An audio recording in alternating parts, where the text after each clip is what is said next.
All right. There we go. Stream is up. Let me check my home screen here. See if it's working. If I don't get any feedback. Oh, I can hear that. I think my wire is bad. All right. It is up. Okay, that's working. Let me check YouTube. And then we'll know if it's all working. Because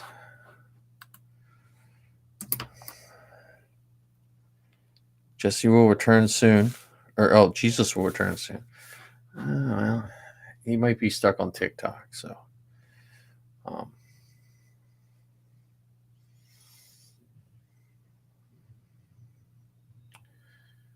Let's see. Just see if YouTube is working. And there it is.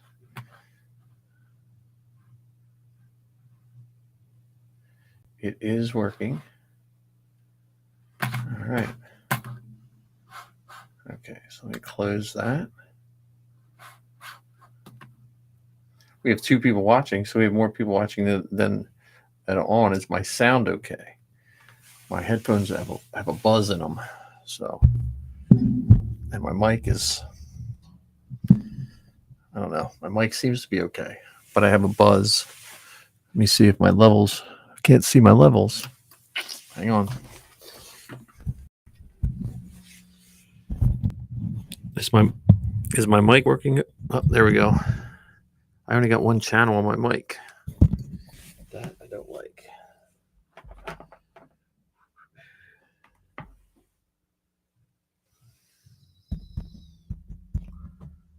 This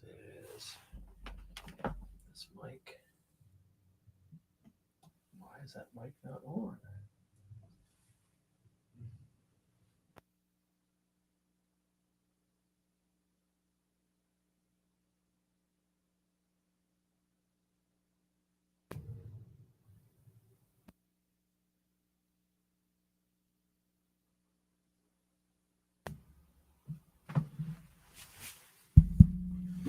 All right, there we go. Can you hear me now? I don't know what happened to my mic, but let's see.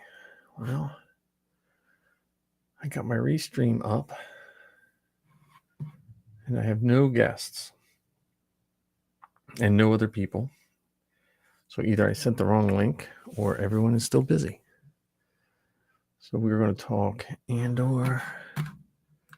Let me pull up my show notes here. All right. So, hey, I'm Mike Hinton, part of the Inflatable Falcon crew. And I am here all alone. And I'm usually joined by Ken and John. And I don't know what is up. But I do have 2 people watching. All right, I don't see any comments. So hopefully the comments are working.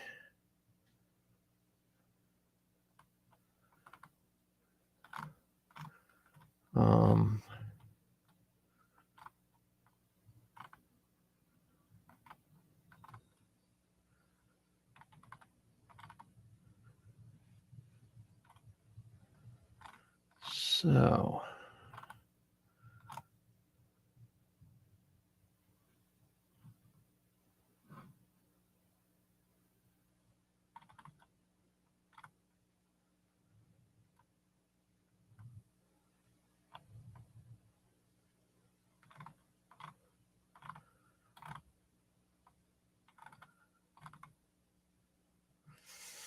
all right. Make sure my guys are still around. Okay, let's see. Oh, I got somebody jumping in. So I guess I can talk to the people on TikTok because they don't have to hear what's going on the show. But normally we would talk our Star Wars stuff. I don't know where everybody is, but let me see. Let's put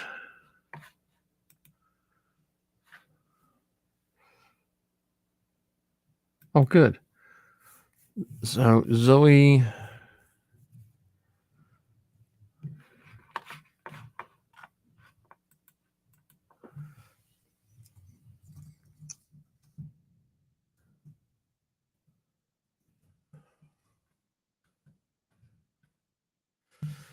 let's see. All right, I'm going to close the TikTok feed off, go over to my YouTube link, and we'll see what happens there. Okay. Thanks, guys.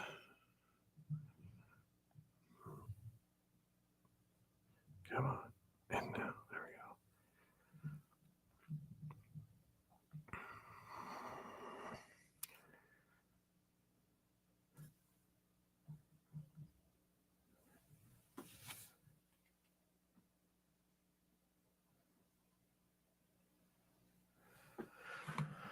All right.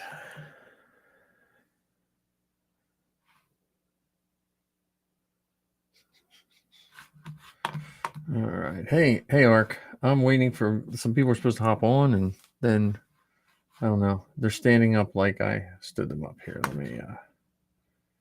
Let me get my link in here. See if I can. Too many windows open for this late at night. Oh, I heard something. Okay. Oh, link is not working. How about now?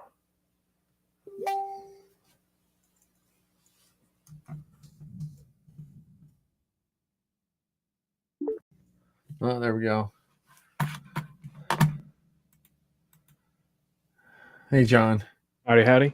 Good. Hey, yeah, I don't know what I did wrong. I think I sent a wrong link out. I had too many things open. I'm trying to do too many things at once. You miss 1 week and you forget what you're doing. You're right. Whew. So I did put a notes up in Google though. Not that good of ones, but I put some up. So I'm just waiting to hear about your first troop. So let's see. My mic working? Yeah, I hear you good. Yeah. How about mine? Mm-hmm. Yeah, my headphones are going. I'm gonna have to actually break down and buy better than Five Below headphones, I think. Unfortunate. Well, you get so used to I don't really wear headphones, and so I think the few times I've gotten up and yanked it, forgot I had them on, I've wrecked the plug. So I'm just going to get some full size, like non-mini audio plug, to put into the mixing board. Mm-hmm. So, but yeah, I just finished. I watched Andor. I'm all caught up on Andor. That's what we like to hear. And I maybe I'm getting less tolerant of the people that just don't like stuff, but man, that's everything people have been asking for a long time. And now that we get it, they're like, well, I don't know. I don't understand. I don't. Yep, you're preaching to the choir. I mean, if you don't like it, that's fine. But man, when you the some of the criticism, like really, that's your criticism. Mm-hmm. In that episode today, like one voice in my head says, "Oh, just give us 2 more episodes." But I like that I have to wait. Mm-hmm. I mean, it's slowing everything down. Yeah, it keeps you on track. And I'll wait for Ken, but I had some there's some really deep thoughts about those first couple episodes. Mm-hmm.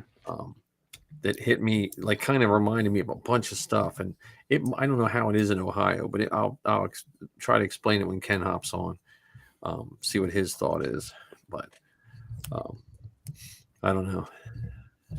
Yeah, hopefully he's not too far behind. No. Yeah. So here's I'll put in the notes. I put all right. So you can I don't know if you can see the notes, but I have the hellos. Oh, there we go.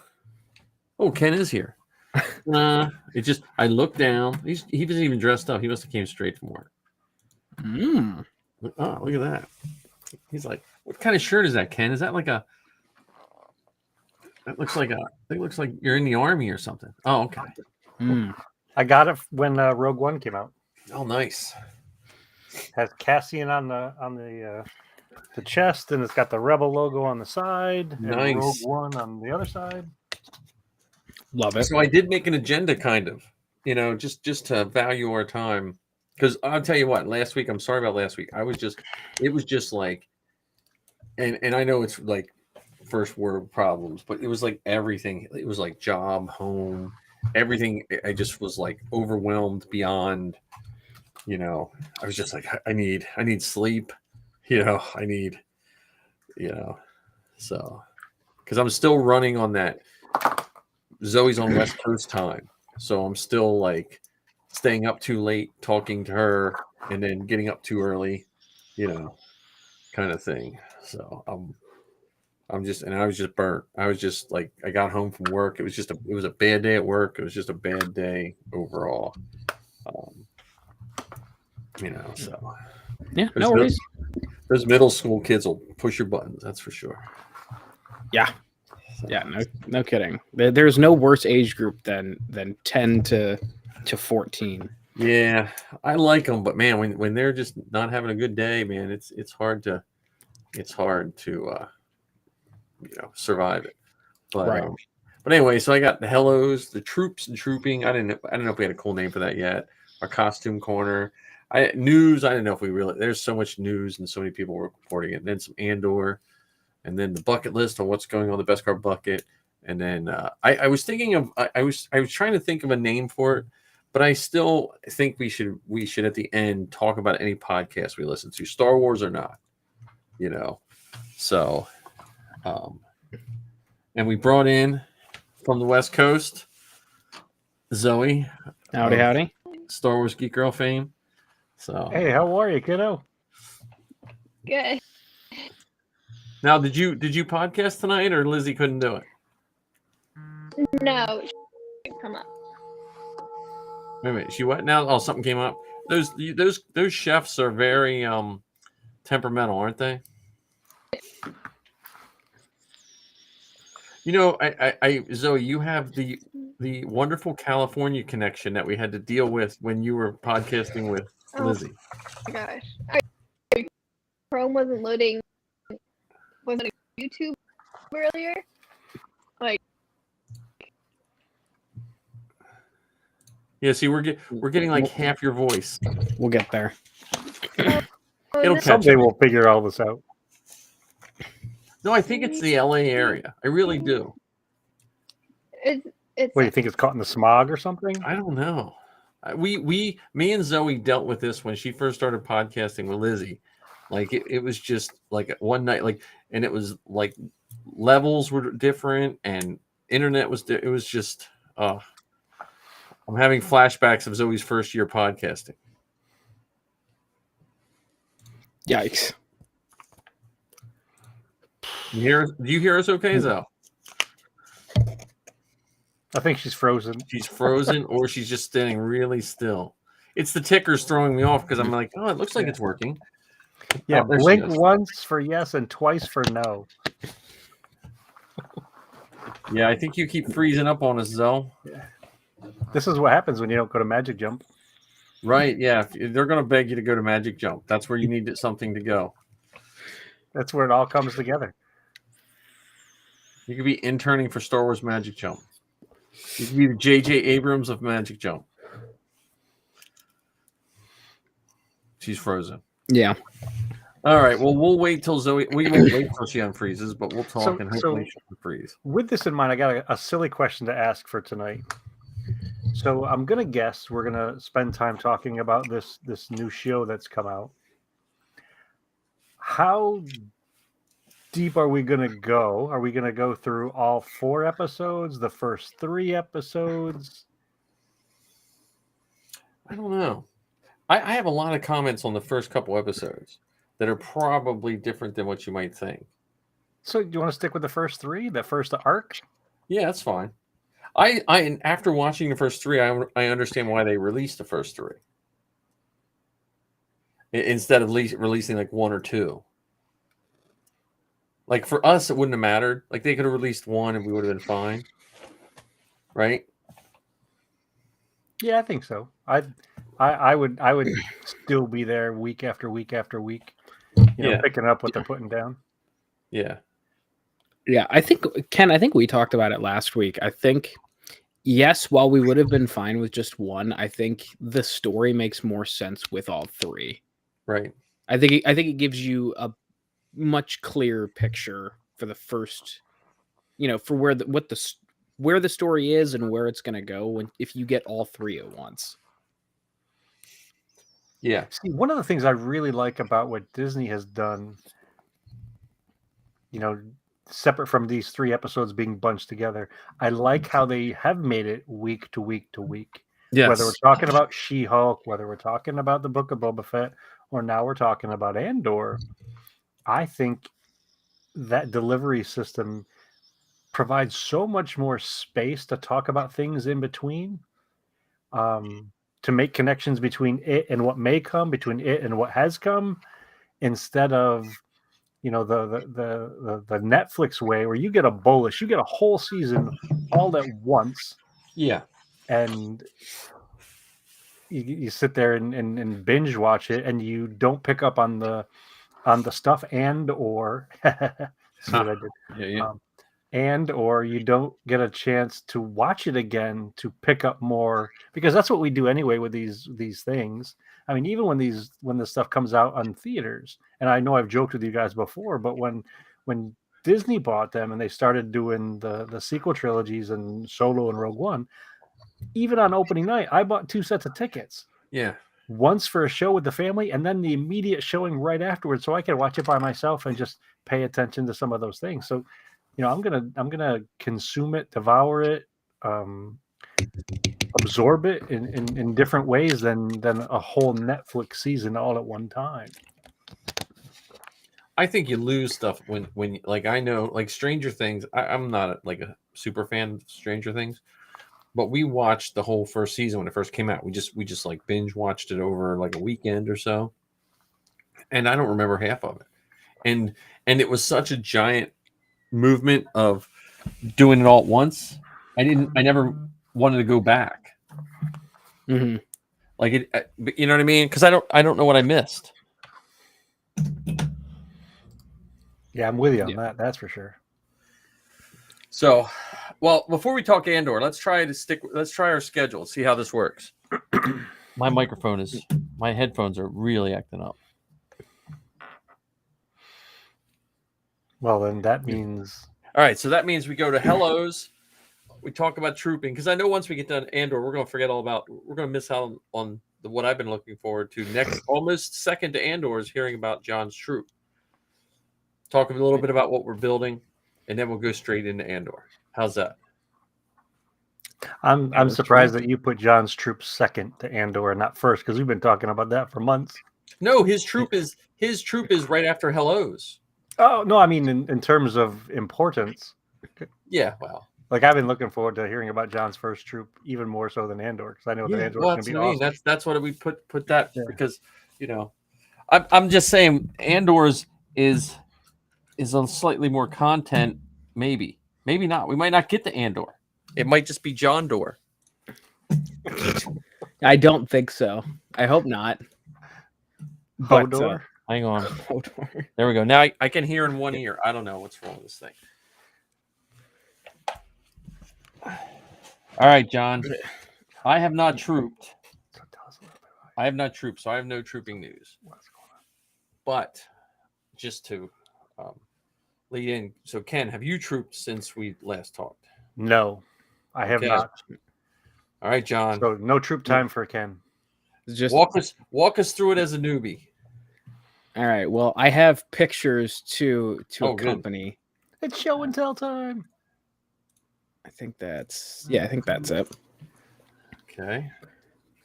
Yeah, so it was a pretty fun troop, believe it or not. So I believe it.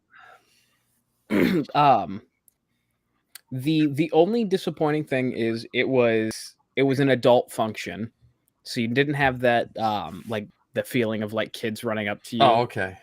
No adults hug your leg well- or anything. No, unfortunately not.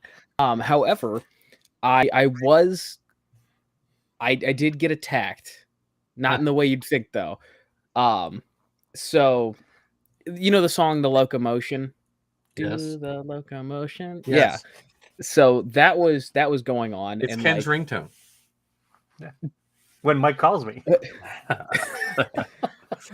but we were, all the 501st guys, we were just kind of like standing on the side, and while the locomotion's going on, and like they kept trying to like drag all of us in, and all of us were like, these are expensive costumes and they're not very mobile, so trotting around this very tight corridored space is not a good idea. But they dragged in one of our TKs and one of our TIE pilots, and then I was next. So it was at the very end of the song, and the lady behind me had accidentally stepped on my the tails of my cert coat, and all I feel is just an immediate like jolt back, and she's like, "Oh my god, I'm so sorry." I'm like, "It's all right. I just thought I was gonna die for a minute." But as you can see, we had a fairly cool lineup there with us. So yeah, it was a fun troop. So it was nice. There's Yeah, my first troop nice. picture that you guys talk wanted. through that sign because we were telling you to make a sign for how many weeks? Yeah. Yeah. And So that's something they do for everybody. nice. Is they make first troop signs. So there's mine. But Right. they messed up again. They put Oh. SL62399 instead of DS. So Yeah. there's just like a little piece of like patchwork with tape over top of it That's funny. to have Now, the proper yeah. designation. That's funny. It looks good, man. It looks really good on you. Yeah, it was there's Brian. He's our squad lead. That's a really nice Krennic too. Right? I love that cape. I so badly want one of those. Again, capes. that's a perfect example of a perfectly fit soft goods. You know. Mhm. Yeah, this was his 17th costume. Damn, that's Right. awesome. Yeah, Is that TK peeing behind the car? No, he's getting dressed. Yeah, Is. they didn't give us a changing room, so we all Yeah. had to get dressed in the parking lot. Yeah. You know what though? I know some of the troopers get a little like prima donna-ish and stuff, and understandable. You know, we have a lot of money invested in our costumes, and you're kind of handicapped when you're in your costume. But man, there's nothing better than just dressing where you have to dress and having a good time. Yeah, the only ones. So they technically, yes, they did give us a changing room, but it was connected to the women's bathroom Oh, that was for the public. yeah. So it was one of those things where it's like, hey, we probably shouldn't use this unless like it's absolutely necessary. So we had one TIE pilot there who she changed in the women's room, Right. and then they blocked off the connection so Vader could get changed. Yeah. So he was able to get changed inside, but the rest of us, like I came in like my bottom half already because Yeah. I just came straight from work. Nice. You wore those pants to work? You wore leather pants to work? I didn't wear the leather pants to work, but I did wear them as I was leaving work. Ah, okay. Oh, that's a story in and of itself. Yeah, right. Right. Where are you going, fancy pants? Yeah, here's our Krennic again. Nice. I should wear that rank badge around work. Yeah. Because my formal title is administrative director. I'm trying to. I hope there's pictures of the inside so you guys can see. Like, oh, there's our after picture. Nice. You can't tell in this picture, but my entire hair, it looked like I had just gotten out of the shower. Oh, I know those days. I mean, I never had cool hair, but I do know those days of when you feel like you just got out of a shower. Yeah, so that might be the best. Oh, there's the locomotion. Look at that. Oh, there you go. Yeah. Oh, that's funny. But yeah, And what was the event? What was the event? it was a casino fundraiser for special needs kids. That's wonderful. So yeah, it was an open bar too. So that created some interesting dynamics there. Yeah. But yeah, Yeah, nothing like drunk people trying to grope you when you're in a costume. all right. And there's me and Grandpa. We did get a little photo strip, a little family photo shoot. Yeah. Yeah, that's one of my favorite pictures I have Yeah, now. that's a good picture. Yeah, that's your new banner page on your Facebook, isn't it? Mm-hmm. Is that Revenge of the Sith Vader? Yes. Okay. Yeah, I think. Yeah, that's it Look at for the pictures. So That's so cool. that was troop time for me. That's awesome. That's awesome. That's fantastic. So now, when you got, how pumped were you? Like, so you did the after troop eats and all that, or did you just hang out for a few? We hung out for like a half hour, but I had to work in the morning. A couple other people had to work, and then there was a troop at like 7:45 the next morning. So There's Zoe. You seem like you're working now. Well, there we go. And no, she's not. And she's gone. Yeah, well, that's the weekday troops and stuff like that. Because I know when I first started trooping, it was there was less of us, and there was less, like, it was a. I mean, it's still great when people see us, but it was like people were like, blown away, and we would troop for 2 hours, and we'd sit and eat for like 5. Like you get done. We got done. I think it was the first troop that I did with the girls. It was like a noon to 2 troop, and I think we got to the restaurant around 3, and I think we left at 7, just sitting at the restaurant, just hanging out with, because it was different, because it was from people from all over. So my first troop, man, I didn't know we did a Make-A-Wish for a kid, and I didn't know anybody, and it was like so hush hush, like we snuck in, no one knew we were there. And then we left, and that was a really good troop. But man, it was hard. It was a hard troop, but yeah, they tried to keep us quiet, but like where they had us posted was right outside these giant bay windows, and it's like, well, you see Darth Vader and you see a couple stormtroopers. Can't really hide that one. The TIE pilots were probably happy that Vader was there, because they usually get called Vader when he's not there. Yep. Yeah, we've got a couple really good Vaders in our garrison that I've noticed. So, yeah, and I think we have all 3 or 4 renditions too. So, oh, good. But yeah, it's interesting. It was a lot of fun, and I can't wait for my next troop, whenever that may be. Now, how'd you report back? Now, take that report, take your mission report, and go to the 501st cast and write one up and send it to them about being your first troop. And then they'll put it on there, and it helps your garrison too. Like it gets a plug for your garrison on the 501st cast. Mm-hmm. So, yeah, I'll have to do that. But the other thing that came out of my first troop is a new tattoo. Not quite, but I really should. Where is it? It's somewhere buried in my email here. I got my coins, patches. Oh, nice. Where it's in my email somewhere here, I think. Did you pick the design already? Yeah. Oh yeah. Yeah. The guy had it done the same day. It was crazy. I know he emailed it to me. Where could it possibly be? Oh, hold on.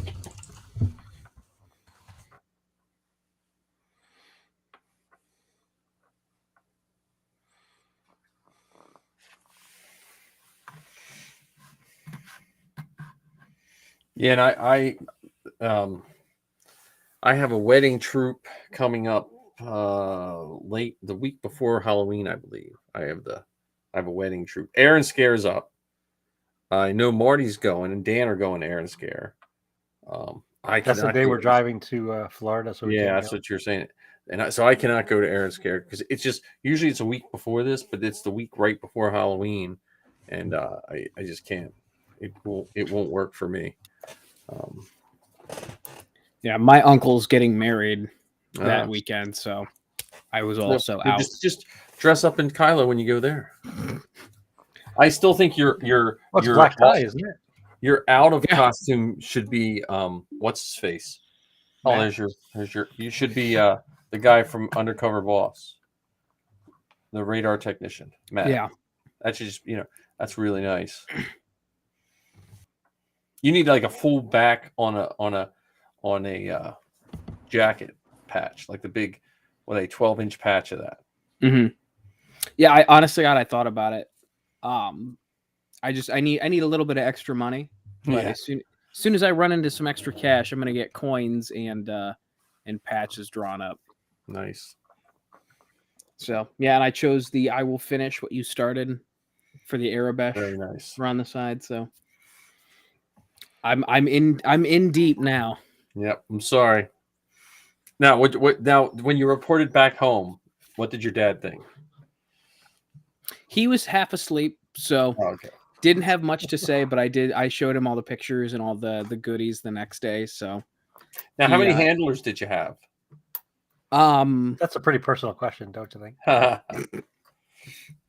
1/2. Oh, really? Yeah, we didn't have anyone out of costume. Oh, okay. But the one officer that was there, she kind of acted as the handler. Yeah, well, that's always So- good if you have someone like officers and stuff. I just know Vader.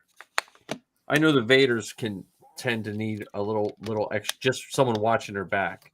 Mhm. You know, I know with our Vaders, we always try to either stand them up against something or have a like a handler that stands back a little bit, just so people don't kind of like because you can really blindside Vader from behind. Yeah. I Yeah. mean, Well, ironically enough, the Vader the officer was Vader's wife. We got famous Oh. guests tonight, folks. yes, What? Keith. Keith's probably in bed. It's probably past Keith's bedtime, but it's We got Kerwin. school in the morning. So hi guys, you found us. We had a rougher start. We're not as professional as The Father Father Son Son Galaxy podcast.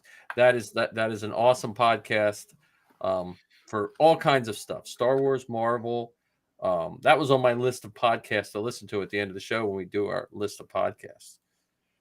So yeah, we're Good trying to have have Kerwin Zoe on involved. Kerwin, but LA bandwidth just seems to be limiting her logging in.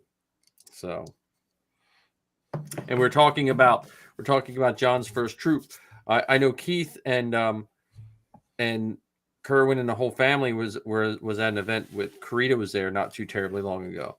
So, and I'm working on 2 helmets for them for their 1,000th subscriber. So, That's so cool. they still got a ways to go, but they'll beat us by decades probably. Yeah. We're technically at 144 only because of Zoe and Lizzie. Yeah. But hey, we'll take it. We're piggybacking off of them. Yeah, so that's our trooping news. But John, congratulations on your first troop. That's awesome. I mean, when I first met John, he was just a Mandalorian making his way in the galaxy, and now he's a Sith. Well, you're not a Sith Lord. You're a Dark Side Adept. Dark Side Adept. What Sith Lord wannabe? Sith Lord Asterix. Okay. I did find out something interesting though. You know the Captain Phasma we always see at Steel City. She's in your garrison. Not anymore. She transferred to Starkiller. Really? Where's Did that? they move? Did they move, or was it just? They must have. Oh, she's a good Yeah. That's like the best Phasma, like helmet on, helmet off. Mhm. Yeah. Height, everything. And her husband does a Wookiee, I think, and a Vader. Yeah. It's ironic because they're both giants. Yeah, I know. Yeah, if you want to feel short, just hang around with a bunch of 501st guys that do Wookiees and Vader, and you're like, oh, hang around with Toga, and you feel like I feel like I just need a one of those kid carriers that can strap me on the front, you know, Right. because Toga doesn't even need stilts; he just has like a few inch lifts. Yeah. It's embarrassing. I feel tiny.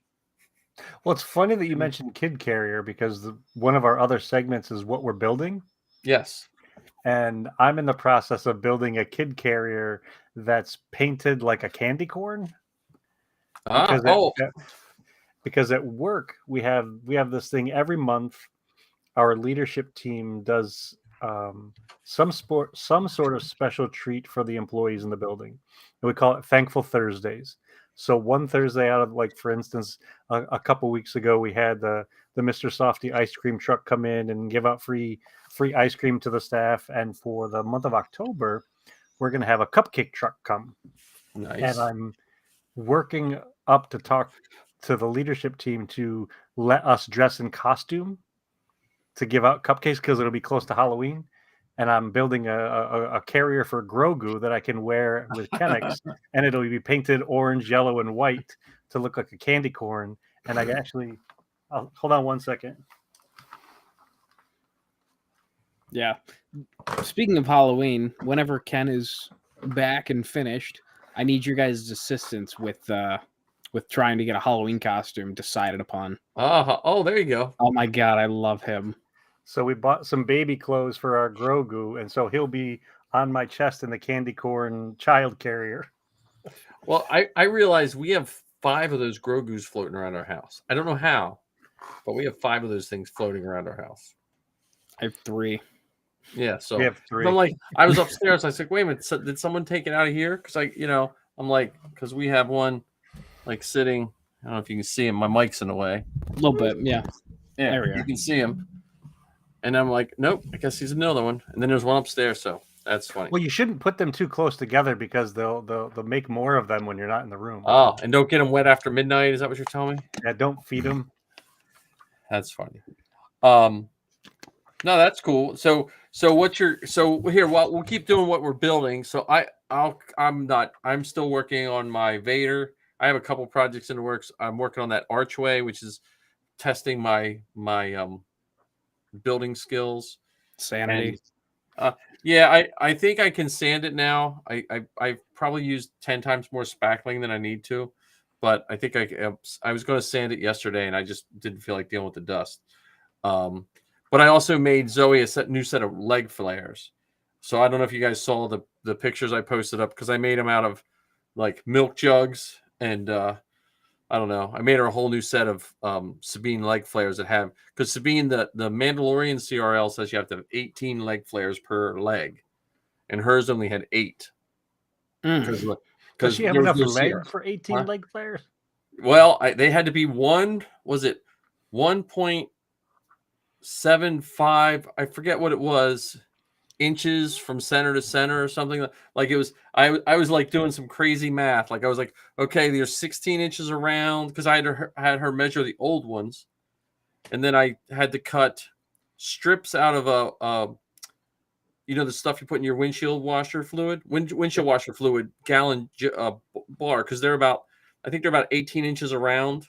So I cut 2 plastic strips, coated that with fake leather, and then put the, so they hold up, because then they don't have to be super tight around your legs. Like a lot of people will do elastic ones, but if you make those too tight, then if you're in costume for too long, your bottom of your feet get numb. You know what I mean, or something like that. So her last ones were I made them out of the same method. So, and then they look nice, and they hold up. And then I put a Chicago screw. I embed a Chicago screw where you can't see it. So when she puts the leg armor on it, Chicago screws in the front, and then it Velcros in the back, and they're good to go. Nice. So, but she has an event, like a high profile event out there, and she wanted to make sure she was up to snuff. So, got to make sure you hit those CRLs. Yeah, well, I mean, the head of the Mando Mercs gave her a really nice letter when she joined. So, and they let her in. They let a few things slide just because of her commitment to the fandom. So she got Her a nice clout. letter from you. So, but yeah, that's what I'm building. So, and then, what's your Halloween costume question?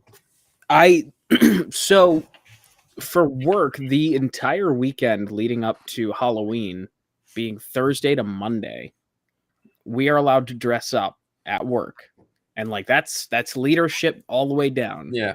And I was like, first off, that's weird because this is a publicly traded company that they're just okay with this, but Hey. all right. But everyone's like, oh, why don't you come as Kylo Ren? And I'm like, that's too expensive a costume for me to come and get butter stained. And Yeah, I think I have to agree with you on that one.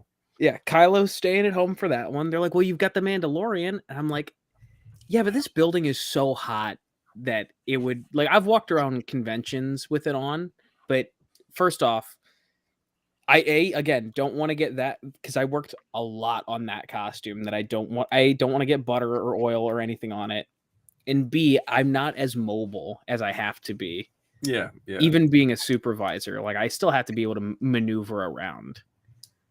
I think Matt, the radar technician, that's what the universe is pointing towards. Yeah, I'm deep thinking cut too.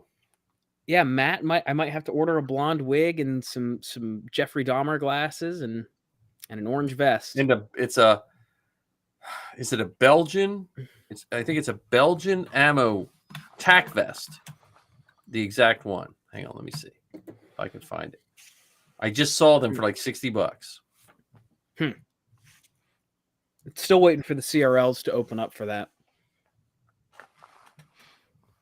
But the other ideas that I was kicking around that would be fairly simple. I've talked about it on here forever. I really want to do a good Cobb Vanth. Oh yeah. But I don't think I'd be able to get it done in time for the end of October. Welcome back? Question mark. We're talking Halloween costumes, Zoe. I don't hear you, but you seem to be moving. She broke it. All right, so Cobb Vanth. Yeah, well, Cobb Vanth, you could probably, I mean, you could probably print just some armor and weather it up pretty quick. I think it's going to be just as hot though as Din would be. Right. The only reason I would say probably not is because I know my flight suit for Din is all canvas. So, and there she goes again. She's trying. So that's the only thing stopping me from Din is because it's all canvas, and I could get away with like cargo pants and then just like a dress shirt for the undershirt. Yeah, you could probably go, like, I don't know how it is with you, but we have a couple thrift stores here that divide their clothes by color, which I know is weird. But you just go to and find the shirts that are that color. And if you go to one of those thrift stores, you could probably find a shirt that comes pretty close. Why don't you go as a mod and just ride your moped to work that day? There you go. Yeah, let me go find my moped real quick. Hi, Zell. Say something. Yeah, maybe. You look like it's working. We just can't hear you, but you're not talking. So. Yeah, I don't think she said something. Okay. Try reading her mind. Use your I'm Jedi reading power. her mind. It's I don't know. It's like, why are these people putting me through this? Kerwin says hi. Yes, Kerwin is on, Zoe. Here, I got to turn. I don't have the graphics. Oh, yeah, I do. Yes, we need. I think Keith and Kerwin did a great job, and it's a whole family affair. But the marketing they do is wonderful. I sat in on one of their panels. It's almost like a class on how to do a live panel, especially for you would never know that they're new podcasters. And Kevin says hi to Zoe. And We didn't even get hellos. Jeez. Wow. I know, right? They're just like, those guys are on again. Well, Kerwin said hi. Well, yes, he did. He did. Yeah, but Well, he they didn't might say see- hi by name. He Yeah, said it was hi just to everyone. We got junked into everyone, but Zoe got special attention. Jeez. You don't even rank. Here, I said Belgian. For that, it's Rhodesian vest. Oh, It's a Rhodesian tack vest. If you're looking for the orange vest. And they were like $200 when that skit first came out, and now they're down. So he froze again. I really think it. Oh, there you are. You didn't froze. You were just. We see you moving, Zoe. We just can't hear you. Are your earbuds charged? No, you're going to have to. It could be. It could be this this restream. We're trying. wow. Once again, Ken, we're getting lumped in with everyone. Yeah, it's no. I'm not offended. I'm not offended. Well, then again, it's not like we start the show and reintroduce ourselves either. That's true. That's You know, true. We're not very professional. We don't do any pre-flight check. We just take off. Yeah. Yeah. You know, We keep saying we're going to get professional, hyperspace or hyperdrive And- kicked in right out of the hangar. and it just goes down from here. I think we need a tutorial. We need to have Keith or Kerwin give us a lesson on how to do this properly. Yeah. Well, because we don't really have costume day at work either, but we have a school night where teachers set up their like doorways to look scary, and then the parents bring their kids through the school, similar to a trunk or treat, but it's in the building. Mhm. And so in the past, I've gone in costume. I took my Sand Trooper last year, and Safi won his 000.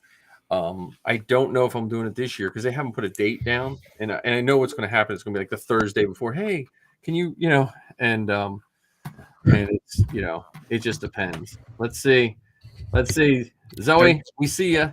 Third time's a charm. We're listening. Am I like? Did I might have clicked something? I got your volume turned up. I got you 130%. I don't know if she can hear us. I think Can that you might hear be a us, problem. though? Raise your hand if you can hear us. We just can't hear you. Go to your system preferences and make sure your mic is on the Mac. I know. She's like, I know, Dad. I know what I'm doing. Looks like she's gonna have to start writing. I'm just glad to see her because I miss my daughter on her California adventures, and I think my students are getting sick and tired of hearing me say how much I miss her. And today we on Wednesdays we don't have an ending day. It won't let me unmute myself. Are you in Chrome, Zoe? Oh, you're in Safari? It won't work in Safari. Yeah. That's why. It's can you have Chrome on your phone? She's like, oh, why didn't you tell me that sooner, Dad? No, the Macs her Mac, it's not old, but she'll probably have to clear some memory because the Macs get a little funky if you let your hard drive get too full. They work perfect until you get like that top 25% of your hard drive full, and then they go a little wonky. Plus, Chrome had a weird update this week. So I had, out of all my students, every class, only a third of their Chromebooks worked on Monday. That's how my Monday started, just because of an update from Chrome. And when you teach computer science, like Monday was basically song and dance day. That's when you just put on a movie, man. Yeah, we can't really do that anymore because of copyright. Like we pay a fee so we can play certain movies like for Disney, but in a classroom setting, we're not technically allowed to show anything longer than 15 minutes. What? And you have to have an educational like purpose for it. What? I know. What is happening? It's just it's a different world. How much time has to be in between the 15 minutes? Well, like so we have a streaming service called Discovery Ed, and it puts in there's a lot of good shows that Discovery Channel has and stuff like that. So if you do one of those, you can do one of those as full content, and it usually gives you a watch along packet. And so, like when I used to do robotics with the kids, I would have them watch Robot Wars, and we would do stuff like that. So, Light and Magic. That's education. Right. oh yeah, well we can't see now. That's you can't use any of the streaming services because that violates a whole bunch of other. Since we're in a middle school, we have to follow certain laws similar to like your HIPAA with your medical stuff. There's these, I forget the acronym now, but it's the law for protecting kids under 13, and Is that the DUMB law? it starts with a C. I forget what it calls. What? Did I miss that? But anyway, so we can't use streaming services due to certain, like if there's, we can't show certain Star Wars movies in our building because a majority of our students are under 13, so we can't show anything PG-13 at all. You know, so it's just it's a weird thing. Oh, I get it. Yeah, I get it. But well, you know, clever. I would say my teaching is I teach about 30% of the day and follow regulations 70% of the day. So that's but it is fun. When I take a breath and realize that I love my job and what I'm doing, I really enjoy what I do. But if I'm not careful and I let it eat into me a little bit too much, then it's a little rougher than, you know. Then I'm like, what did I sign up for? Anyway, we were saying about costumes. I can't wear costumes to school, but we do that. But I don't know if I'll do it this because last time they put us in the gym, and it was like 100 degrees in the gym, and it was packed full, and we just stood still, me and Safi, which I wasn't too bad at my TK, but when I took her 000 off, she was just like, it was like a blowtorch shooting out her neck, and then she was done. So I don't know. I don't know if I can do that again. Ajax Citizen, man, we got to get those Ajax Citizen I costumes. know. Well, Yeah. Zoe's trying to get some of those guys to play D&D, and she found a D&D rewrite set that is all Star Wars characters. So she's going to try that. Well, this kid, when she wrote her first game she DM'd, it was 55 pages long with weather tables and all this kind of stuff for her first DMing thing. So I'm like, man, I trained her well. Because my first one was my first campaign that I wrote was probably about 40 pages long back in 1970 something. So Oh my god. so College rule pages or normal rule pages? actually it was typed on a 1939 Royal typewriter. I typed all my monster sheets and everything, and I used what's that paper you put between them to make multiple copies? Carbon paper. I put carbon paper so my cousins who were playing with you, I made copies of like the rolling charts and everything. Like because that's you just showed your age in like three sentences. No, I mean my D&D character that I still have, I created in 1979. What's his name? Thorin Mudbutt. Of course. Sick. Because I was a big Lord of the Rings cousin. I was a Lord of the Rings guy, and also my cousin had some fantasy poster, and one of the dwarves' last name was Mudbutt, and I just thought that was a funny name, so I just Thorin Mudbutt was and I was missing my ring finger because when I first played D&D, I got a cursed ring, and so I was like, oh, I just cut my finger off. And he's like, okay, but you're still cursed. So my dude was missing a finger for the rest of his life. And I had an old battle axe, and my grandmother heard us playing because we used to play on the phone. We would sit in the kitchens of our own houses. This is pre-call waiting, anything. We would just sit on the phone for like 7 hours straight over the summer playing. And my grandmother kept hearing me talk about this old battle axe, and she thought I was talking about her. Oh my god. So, yes, I'm showing my age. Well, okay. So let's move into Andor. We'll skip news. I want to talk about Andor because I do. So yeah. Thank you, Kevin. Thorn in Mudbutt. That's your name.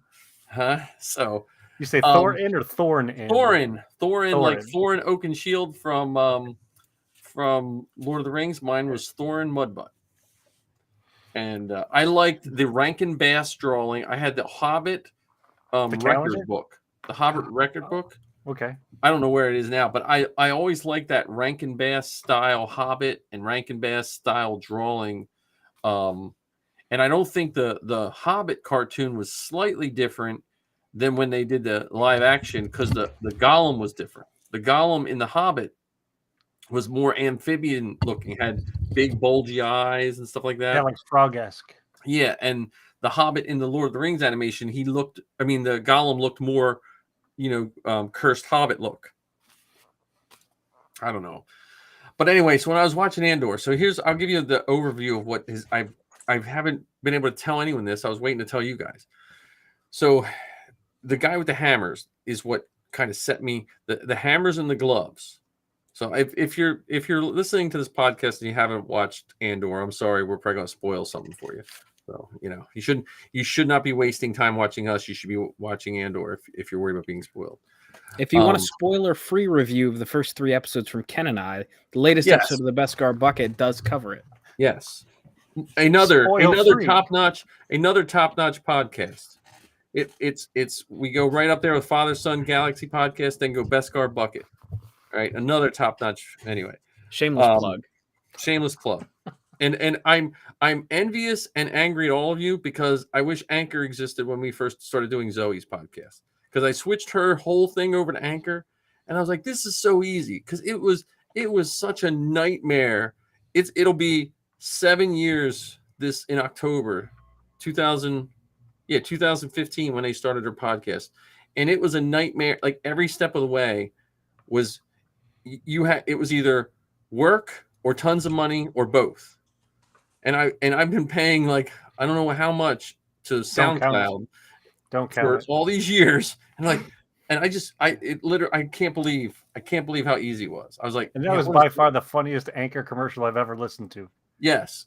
I should put those commercials. And anyway, so here's my thoughts, and then I'll let you guys talk, because I've been holding this in. So, let it rip. A little backstory. I grew up near Coatesville, Pennsylvania, right outside of Philly, and I'm happy at the time I grew up, because I grew up like pre-internet. So I hope everyone that grows up, the time they grew up, it was a transition in time, and they can see how things. I just hope everyone experiences that in one way, shape, or form.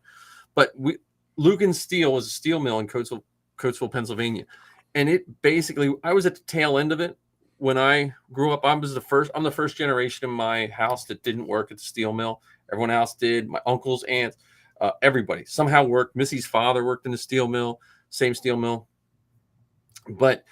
And Coatesville was everything was related to that. Like, if you owned a deli, your busy days were payday for the steel mill, and you build it around that. There was cottage industries. Like, there was a guy who used to sit in the parking lot of Lucan's with 2 armed guards, and he would cash your paycheck for you, so you didn't have to go to the bank.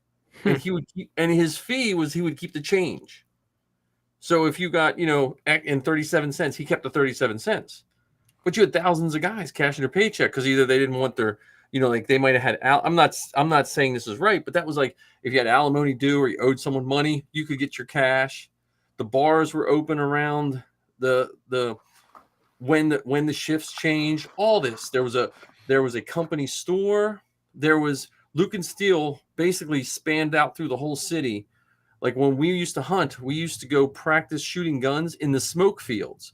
It was these big, looked like a quarry, but it's where they would take the smoke from the smokestacks, compress it into whatever, and dump it there. Like, I was probably shooting gun in, like, the most toxic environment ever, but that's where the steel mill would let you go shoot your guns down there.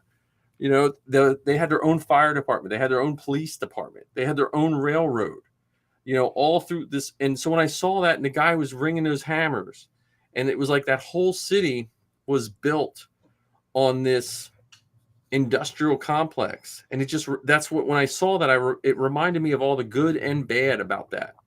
So, like, the Empire, basically, like Lucan Steel did a lot of good, but it set your whole life to be dependent on this company. Yeah, it's like indentured servitude, really.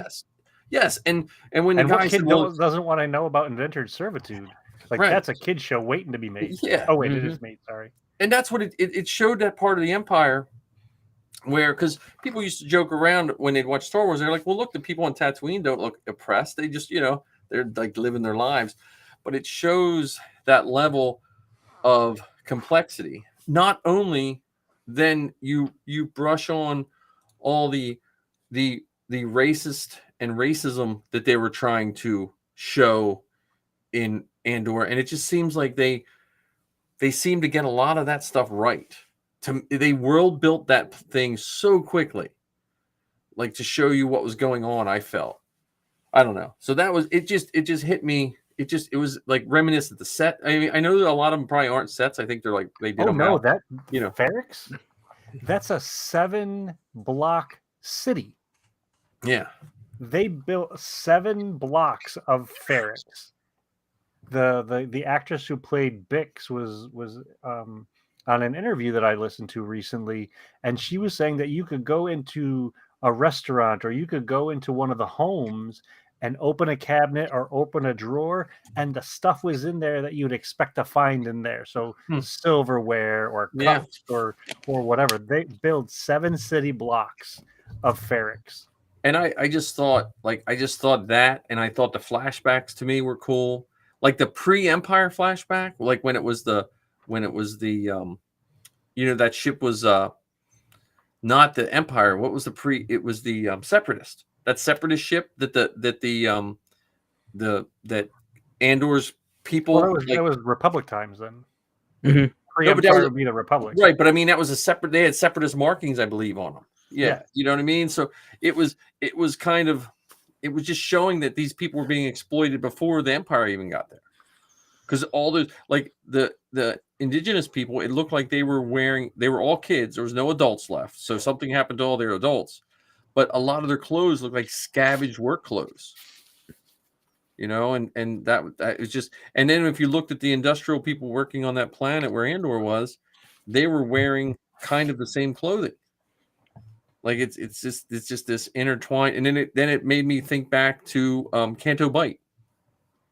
The sinister hand behind the Empire and behind all that, the people that build all these weapons for both sides. So anyway, that was I just loved that. I mean, I didn't love the oppression and destroying the world and stuff like that, but I loved how they built that.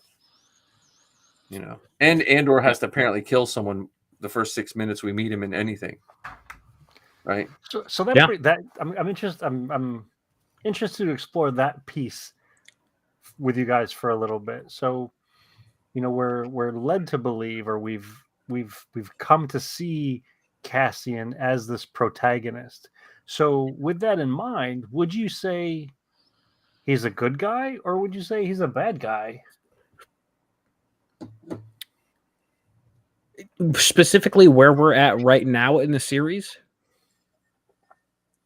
I mean, just in general, really. In general, I mean, I would say that he's a hero. But right now, where we're at, I would say he's more of an anti-hero than a villain. Simply because he does the right things in the wrong way. Does that make sense?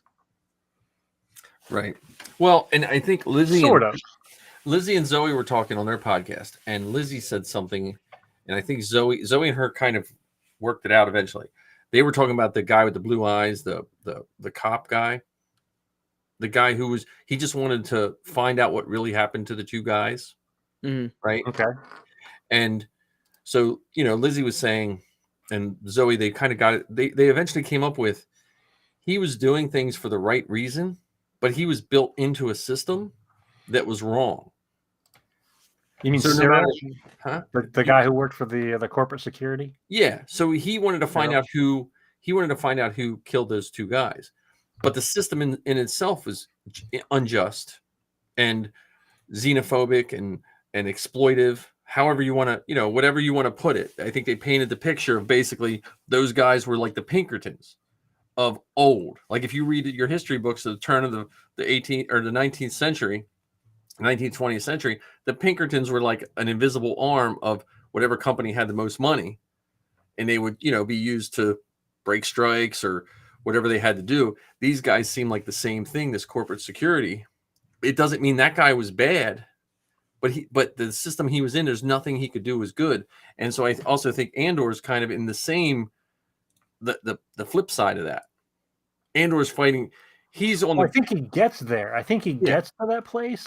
But early on, like for instance, that scene that we're talking about where, he accidentally kills the corporate security guy and then he blasts the other one in the face. Right. In that moment, I wouldn't say he's at that level of hero or committed to the cause.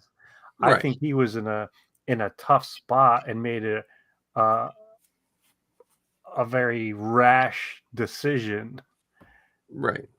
I mean, because if we boil it down, he killed two people, one accidental, one deliberate. Right.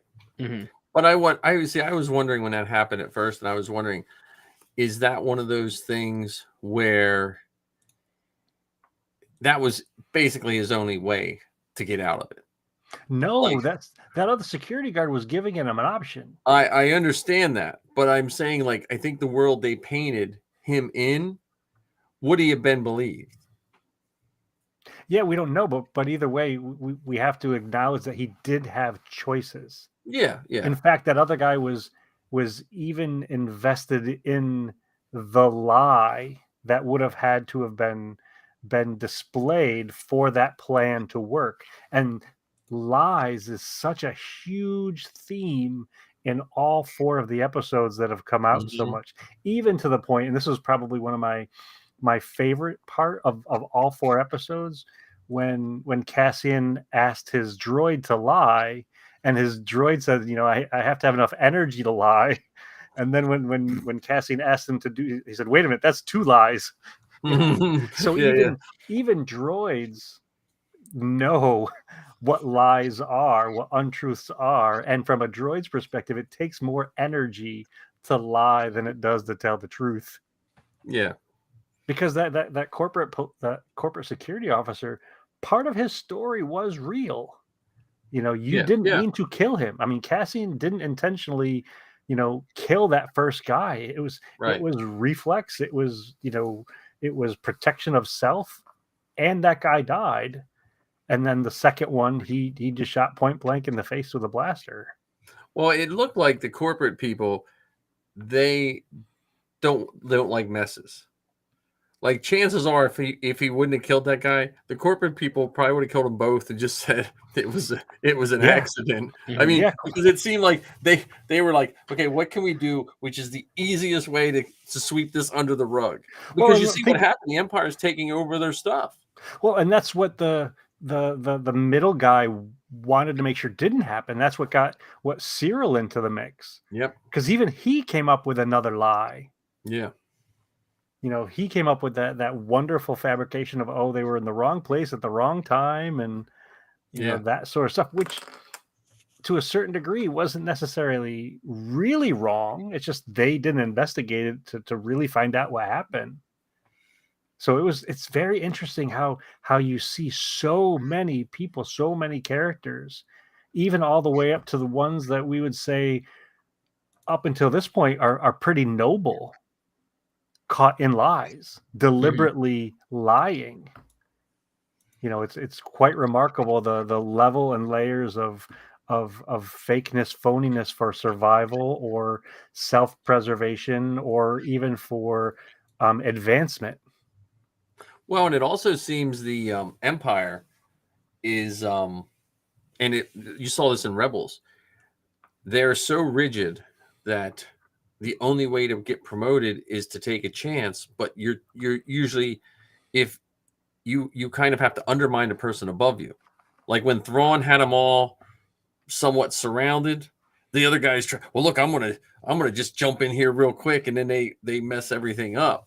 And you saw that when they were doing, talking, those Imperials were talking and stuff. And I hope people take the time to just really, because it's the commentary of our society it's almost scary, I think, sometimes when you think about they're showing this power above our heads that just make sweeping decisions that don't like you and I decide like what trash bags we're going to buy at the grocery store. You know what I mean? Well, it's what I find really, really funny about this. So this show is the newest one for Star Wars, and historically they've said that Star Wars is for kids, and people have said there's too much politics in Star Wars, or that kids are interested in watching movies about trade routes and taxation. But we're watching a show about indentured servitude. We're watching a show about politics to the nth degree.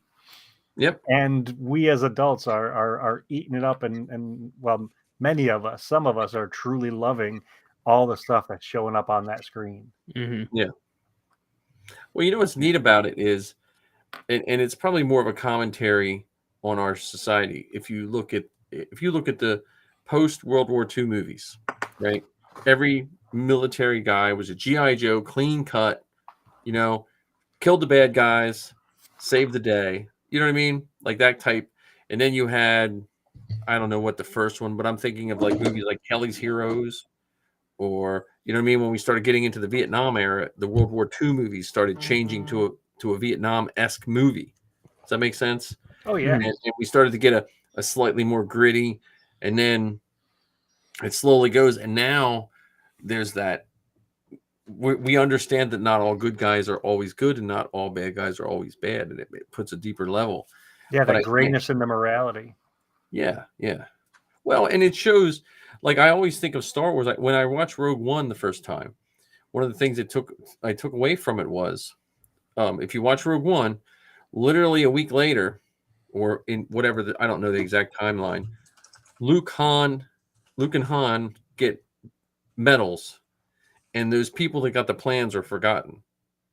And I know that the movies happen because of the way they were filmed in real life, but that's a good commentary on real life. Like if when you know people who have been at war or whatever, it's those people that have made the pathways. And I'm not taking away the people that save the day and get medals. I'm not taking anything away from them either. But there is something about war that you get a lot of heroes get lost in the shuffle. Well, even the other members of Red Squadron and Gold Squadron and stuff like that. So Han and Luke weren't even the only pilots that were involved in that attack on the Death Star. I mean, shoot, Right. Chewbacca didn't even get a medal, and he was right beside right beside Han. Right. I mean, he got it in the comic book. Yeah. And then later on ended up getting one, and he got hit by a planet too. Yeah, when he was like 200 something years old or something like that. Yeah, well, he's not as spry as he was at 175. You hit those 200s, and it all starts. It's hard to dodge a planet at that point. Yeah, I don't know. I just really like the show. I like the flashbacks. I like that.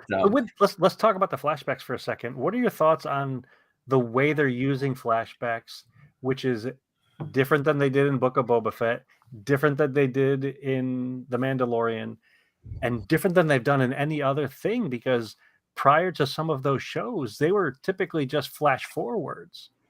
They very rarely flash back. But now it seems with all these live action Disney Plus series shows, there's flashback used quite a lot. They did remind me slightly of the Book of Boba Fett flashbacks, in the sense that when I was paying attention, I realized the flashback was going to tell me the question I had that I didn't realize I had. You know what I mean? Like it seemed like it was segmented enough, because when they were looking for that whatever race he is, I was like, well, what's that a big deal? And then you show that. So like that's probably going to be a story, like they just wiped all those people wiped out, or you know what I mean? Like, is that a thing? I like it. Even from the way that they show up on screen. So for instance, Book of Boba Fett, for a comparison, when Boba was in Bacta, we knew that was going to be flashback time. Right. Mm-hmm. When we see the flashbacks in Andor, even when we saw the flashbacks in Obi-Wan, there wasn't that anchor to the flashback. Sometimes they were just dropped in there without any warning or without any announcement that, hey, everybody, this is a flashback. You have to be paying attention to notice that, wait a minute, Yeah. the droid is pristine, and just a minute ago he was all beat up. Yeah. Now those guys are poisoned. That remind me of that poisoning in the Clone Wars. Remember that gas that they, I don't know if that was or not. There's like so many storylines that I'm still waiting to see what they're about. Just like today's episode, like just the talk with, at the end over the dinner table, like who's sitting where. I was like, that's like an awesome dynamic. Mhm. 'Cause at first I didn't realize who that guy was. I was like, was that her servant? You know what I mean? When he first started talking, it didn't really register, So I'm happy. I mean, I know there's some people that don't like it. Which is fine. Like whatever Star Wars you want, but I don't know. I'm really enjoying it.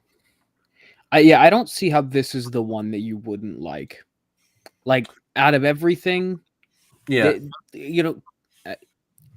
This is everything that some of these people have been asking for, and it's really hit the nail on the head in my opinion, and it's been really enjoyable thus far.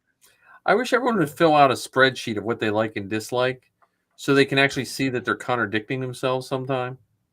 Oh yeah, but see what that would require. And I know I'm overgeneralizing here. I apologize. Let me hop up on my soapbox for a moment. That would require them to take ownership and accountability for it. I guess it's so much easier to point my finger and say how crappy something is, because I can blame the actress or actor, I can blame the writer, I can blame the director, I can blame the prop guys and girls.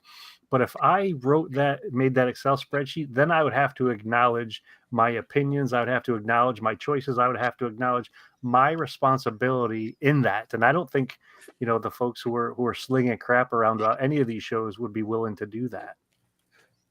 Yeah, I don't know. I just go back to the 90s when I just thought I was never going to get more Star Wars. When I thought, okay, we got our re-releases and that's pretty much it.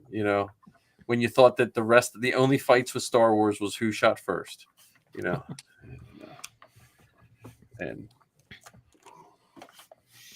but and that ship, the guy's ship, I love that ship.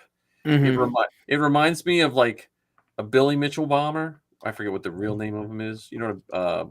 Liberator, World War II Liberator. Have you ever seen one of those? I've probably seen it in passing, but I wouldn't be able to. It has a T-wing. It looks like a smaller version of a B-17. It's the one Doolittle's raid. You ever hear of Doolittle's raid? Mm-hmm. It's the one they used on Doolittle's raid because they said they couldn't, but they wound up taking off of an aircraft carrier or something like that. But it reminds me of one of those. I don't know why, but when it's sitting there. And that guy's story, man, give me a toupee machine like that. I wouldn't wear a hat during the podcast at all. I just need a toupee droid, Right? See, says John with the beautiful 20-something hair. Right? Hold on. Wait a minute. We'll get you he's like, yes, I'll just give me a Kojak machine. And I guess that's showing my age too, right? So tonight is showing Mike's age and American and world history. Yeah. While we're talking about Andor.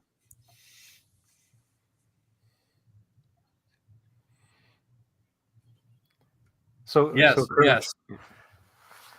He talks about being a fly on the wall, listening to Imperial business meetings, and see, I think that's a wonderful connection back to the way George made movies of making it from a documentary standpoint. Like this is what it would be like if you were there. There's no setup, no lead up. This is boom, we're gonna plop you in, and you got to make sense of what's being put out there for you. Yes, I would never be able to be in that branch because I would have stains on my shirt. Yeah. Like I if you notice, I rarely wear white because honestly, like as soon as I do, there's iced tea stains, or I forget that I'm wearing a nice shirt and I go out to the garage and I'll just rotocast this one helmet, nothing's going to drip out, and then I think Marty and I ruined like most of our wardrobe during COVID just making stuff, So Yeah, I'm so incredibly impressed with the depth and detail of the show, from the props to the music to the costumes, and because of the way technology is now, it's so crisp and visible. yeah. Like, you can see the stitching on Cyril's uniform and can Yep. tell that he had modified it. I wonder what that I see, because nothing in Star Wars is ever a throwaway line that we've learned since 1977, and they said that. So I wonder how that's going to play. That has to be something more than he just made his uniform different. Well, I think it shows his aspirational goals of going beyond where, because in that role he's not part of the Empire. Right. He's corporate security. He wants to make it to the big leagues. He wants to ascend, and it's interesting because he and the female that's in the Empire, and I Yeah. apologize, I haven't memorized all the character names yet. Well, Ken, you've lost. Um, You were my East Coast Sal Perales. Now I have to take that title from you. I understand I'm a fake fan and all that. I apologize, but she's similar. She's Mhm. in the Empire and wants to ascend. And there was some subtle little jabs in the dialogue. Make sure your ladder is steady before you climb it, and Yep. don't look down. If you fall, you're all on your own. Yep.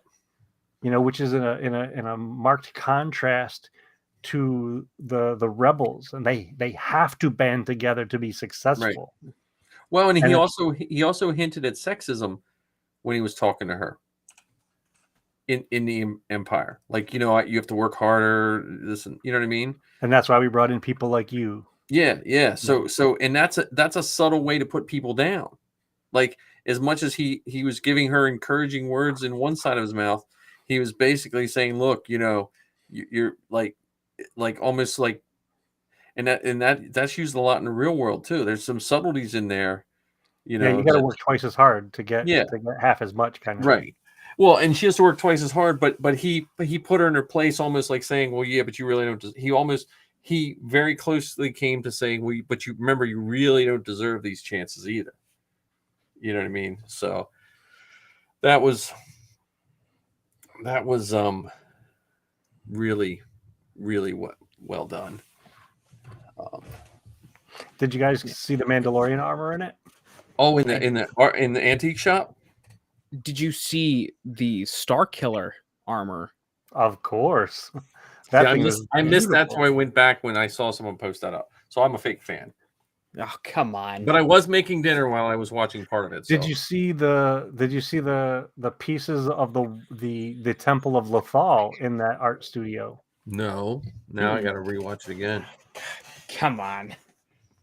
Yeah, I was remember the making hands? gooey meatloaf. Do you remember the hands that Ezra aligned Oh yeah, in yeah, that yeah. one painting with the father, Yeah. the daughter, and the son? Yeah. There's portions of the wall in Luthen's art gallery. He's a unique person, man. I like what they're doing with all that. I mean, it's my only complaint, just make us longer. Give us like 2-hour shows. I could it flies by. It like it's Today's was 50 minutes, and I thought it was 6 Yeah. seconds. I was like, what? Because that's what I was like. Was this a half-hour show? The phrase that comes through my head every episode so far is the one from Rogue One, Saw Gerrera's lies, deceptions. Like, I just can't hear wait. it again, Oh my and goodness. again and again, because everywhere you turn, you see people working so hard to lie. Yeah. It's incredible. Well, and I think that's what that Skarsgård, whatever his name is in the show, I don't know it yet either. I think that's what he saw in Cassian. Like he had all the skill set instead of just going out and killing random people that didn't really do him any good. Let's do some good, because I'm curious about this heist. Because this heist, it's Star Wars. Those planets aren't going to align. And whatever they go to take is there. Either there's not going to be payroll there, or there's going to be something even better than payroll there. You know. Well, there might, like you said, there might be the bonus thing. There might be. I mean, Yeah. because did you notice the little nods to Scarif? They were talking about a surplus of construction supplies are going to Scarif. Hey, thank you, Kerwin. Oh, thanks, Kerwin. I appreciate that. Good night, Kerwin. Good night. And you should have Ken on your show. He's like a walking encyclopedia. Yeah, no he kidding. He might rival Keith on that one. But yeah, I don't know if I could keep up with the trivia, but I can definitely share lots of random facts. But yeah, if anyone can, I mean, we have 3 people, but hopefully people rewatch this. Father Son Galaxy podcast is an awesome podcast. So, but thank you. Thanks for popping in. It was great to see you, Kerwin. Yeah, I like the uniform of the guy that came in on the speeder. Speeder bike. I like that. That was like, it's like, because that was like a combo of like, it was like kind of an officer, but it wasn't an officer. It's got that blue cape. Yeah. It's got that. Yeah, and it had a cool cape. blue cape. Wasn't it like split something? It was like it had some other features other than the cape too. So it was just like Krennic's at the beginning of Rogue One, except for it was like a gray black, where it's like that half poncho, but the rest is a cape. Yeah. And to the point where you could see the stitching in it. Yep. Like the video, the cinematography is so clear, you can see the stitching on these clothes. Yeah. And you can see the zipper on Luthen's jacket. And you see that third episode. You can see the AK-47 that doesn't have Greeblies on it. People were having a fit. Honestly, man, if imagine if we were sitting in 1992 and someone said they're going to make a bunch of Star Wars shows and someone's going to complain about an AK-47, even though we have the the German machine guns that they literally glued like 2 or 3 little pieces of something on it. So I don't know. I think I really wish sometimes I just market all of our Star Wars stuff to Star Trek fans, and I think we would get more love. So, yeah, but, gotta love it. And I hope they keep, as much as I love Vader, and I hope they keep a lot of the higher ups out of it to a certain point. I think what they may be in the distance. Yeah. So they'll be like they were like a message from them or something. Yeah, I mean the Emperor was mentioned in the fourth episode, so he was mentioned. So I think they may do that sort of stuff.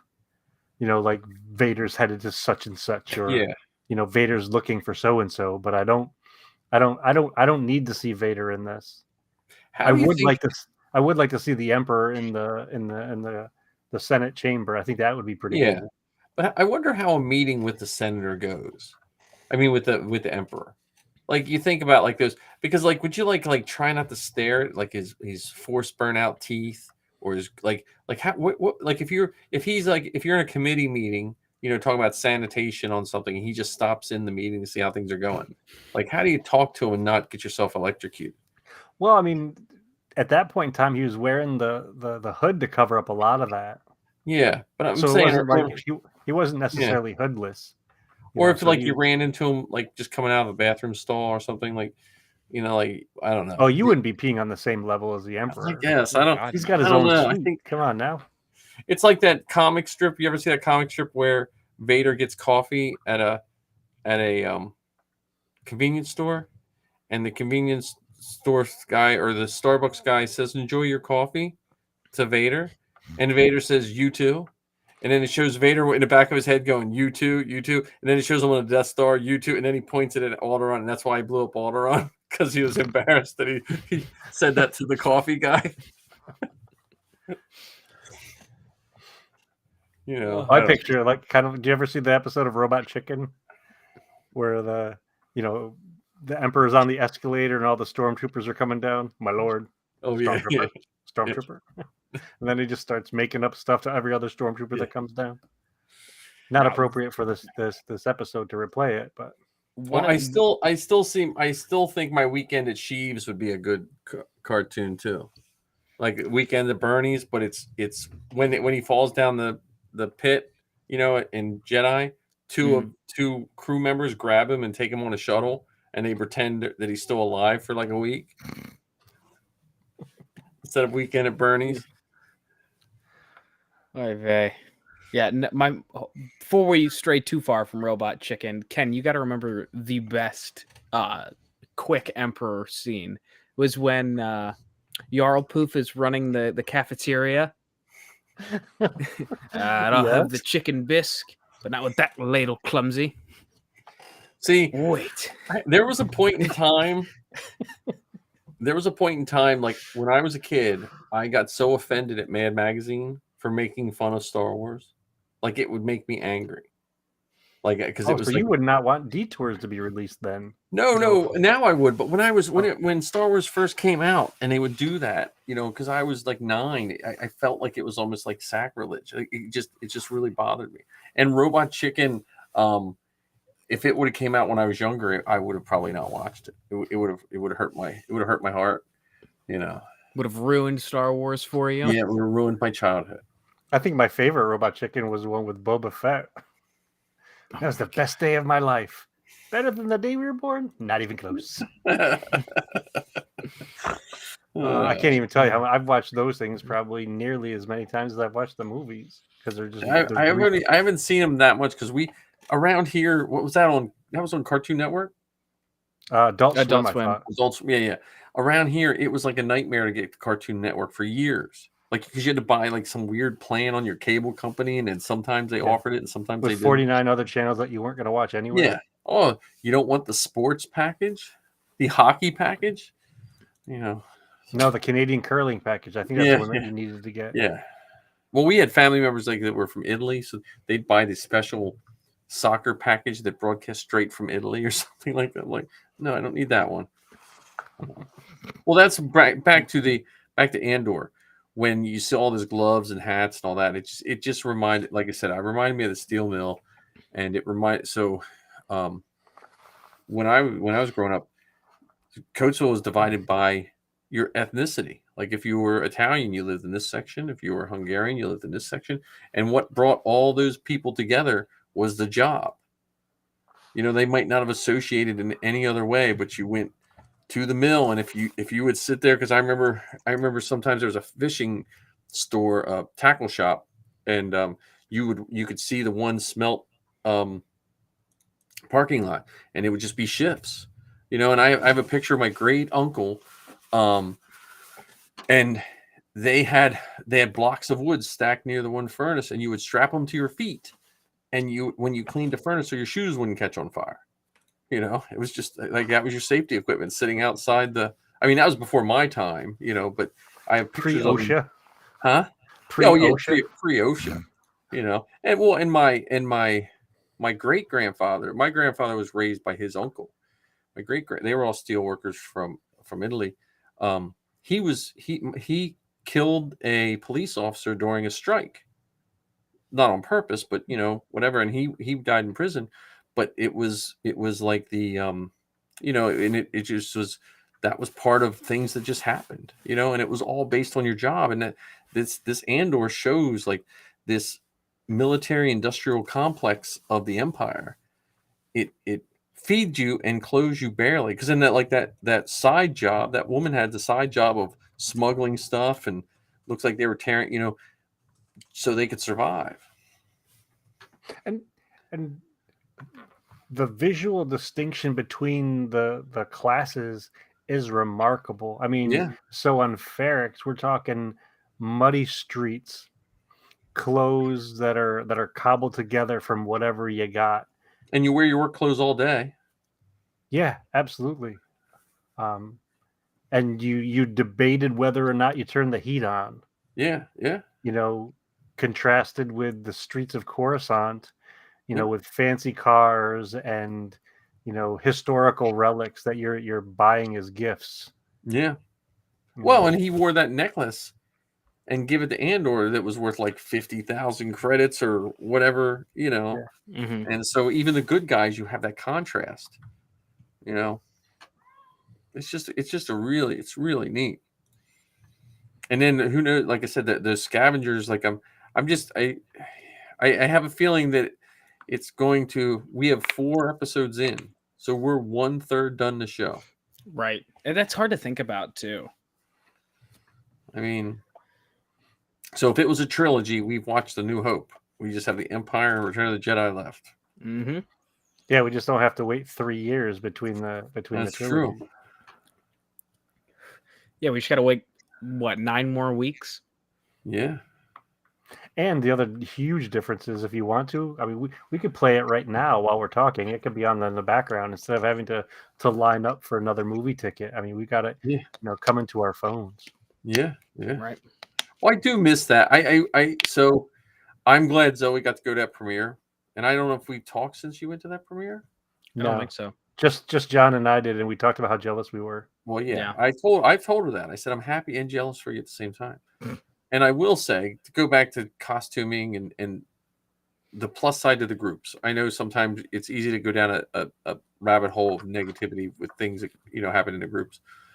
But I cannot state even just how great those people were to Zoe. Because they had someone back out. They just knew Zoe from an armor party. And they're like, hey, you know what I mean? Like someone had to take the effort to get her a ticket, because they had to write it in, get a ticket, all that stuff. It was just so great. And the people she saw, like she saw some TikTok people that were there. She saw John Rodriguez, who from the Dad Batch. That just was John went and actually sent me a picture. He said, hey, I saw your daughter, and he sent me a selfie of him and Zoe. And they were just so nice. And Zoe was like, Lucasfilm, I guess the Mandalorians, they give them more tickets so they can have more people there. Like, I guess you had your choice of less tickets, but you can stand right there, on the red carpet, or you can have more tickets and have more people. And the Mandos, had more people there. So they made a conscious choice of, look, we would rather have more of our brothers and sisters here than just a few of us standing right along the edge, which says a lot for that group too. Now, I mean, and then she went and she got to hang out with the Paralysis and went and saw it. So it's a neat, but I wish they would have done that for around the country. I wish they would have said, hey, look, not a premiere, but I would have loved to see the first 3 episodes in a theater. Like I can just imagine. And I mean, how cool would it have been if they did something similar to that? I mean, so maybe you have these two stars, or maybe one of the writers who shows up at it and turn it into something. It might not, might not be at every theater, but maybe some of the bigger ones. So something in Philadelphia or Baltimore. None in Ohio. No, just not in Ohio. No, but I personally think that's the way it's going to have to go eventually, because of the streaming services. Like we still like seeing this. I still, as much as I love everything, I am so happy we got to see the Book of Boba Fett in a movie theater with people that love Star Wars. Mm-hmm. Like, we rented a theater. It didn't cost us anything, really. It cost us like $5 a person. And it was just, it was different. It was just so neat. And I think people are more positive towards something like that because you get to experience it as a group.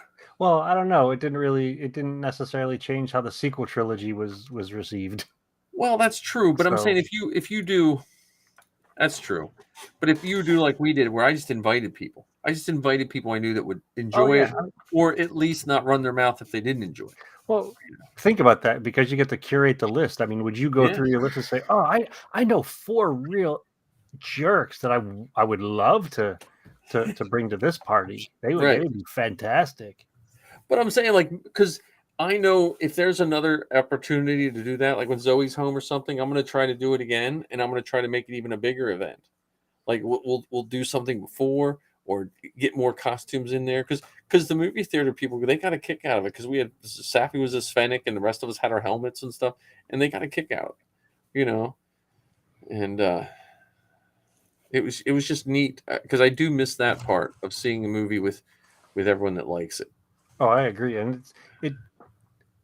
it's I think it's more immersive in the theater, because you've got the ginormous screen, plus, as nice as my home system is, it's not a THX, Dolby surround sound, so high with the volume that my seat rumbles whenever a TIE fighter rollers through. It's definitely a much more immersive experience. Well, also you have to focus. Like today, I watched it, but I was making dinner too. So so like a third of it, I was doing stuff. Where when you go to a theater, you have to sit and like you other than maybe reaching for popcorn and a drink, you have to watch it. And we forget that too because we've all become mildly distracted at all times. Oh goodness, yeah. And I mean, we can't watch it. We can't watch a movie with the youngest dude in the house without him being on his phone at the same time that the movie's on. Yeah. Hey, did you see that? Oh no, I love and hate at the same time that we can rewind because I like to rewind it if I don't get something, but if I know I can rewind, I find myself not paying attention as well as I have to. Where the first time you went to any of the first time I went and saw Solo, I was like, I want to see everything the first time. I just want to, So Heather was not happy with me tonight because it was the first time she got to watch the 4th episode, and I paused it 6 times on her. Yeah. She's like, I'm trying to watch this thing because I was taking pictures of the different things in the background. It is beautifully shot. Yeah, it's such a gorgeous show. I'm so glad that we have this. Yeah. And one of the things that's cool about speaking about how gorgeous it is, each one of these new things, whether we're talking about Clone Wars or Rebels or Resistance or Book of Boba Fett or now Andor, yes, it's Star Wars, and there's that little bit that makes it different, that little bit that makes it special. Yep. Because I don't think this is the same kind of visually stunning that The Mandalorian was, and I love The Mandalorian, but there's something different about how crisp and clean and in close so much of it is filmed. Well, and you could walk in to someone watching Andor and not realize they're watching Star Wars. If you were watching The Mandalorian, you're pretty much, oh yeah, that's Star Wars, all the time. But yeah, the beautiful, I mean, just that last planet where the rebels are at, just that scenery alone, when they were going to the camp, they were walking, those hills and stuff. Yeah. Well, all of Was them. that Kalani? Is that what they call that place? I don't know. I don't have to learn all those names.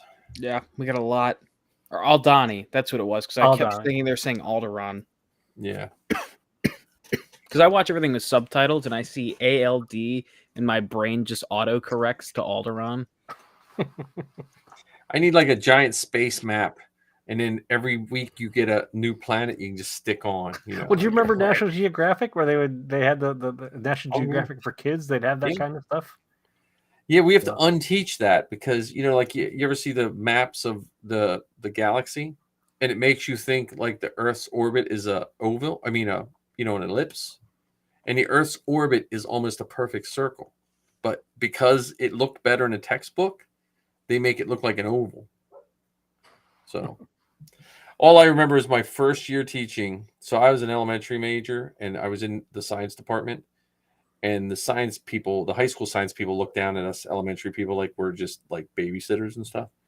And I remember the head of the science for Cecil County Public Schools, he drew an oval, a square, and almost a perfect circle. And he said, look, I want you guys to stand in front of which one is the orbit of the Earth. And I was the only one standing in front of the circle. And all the science, because his point was to show we were talking about textbook bias and stuff like that. And I ruined his thing because his whole point for the next slide was everyone gets this wrong all the time. So I don't know why I thought of that, but yeah, I can't wait to see this. This I think this Andor is going to impact Star Wars books and comics. I think slightly more than we realize in the next couple of years, just because of the stuff they're building. Yeah, and how much they have to build. We're talking about a span of 5 years that they're willing to fill in some of those gaps. And see, this is when Rebels was announced, the cartoon Rebels, this is what I pictured Rebels doing. Mhm. Like when they first announced Rebels, I thought it was going to be a broader story of the full built rebellion, and it wasn't. It was just a small group. So, though I also did get most of my initial Rebels information from Subway, so Like the the restaurant. restaurant, Subway? because they had Rebel drawstring bags. I never ate so many bad subs to get drawstring bags in my life than I did then.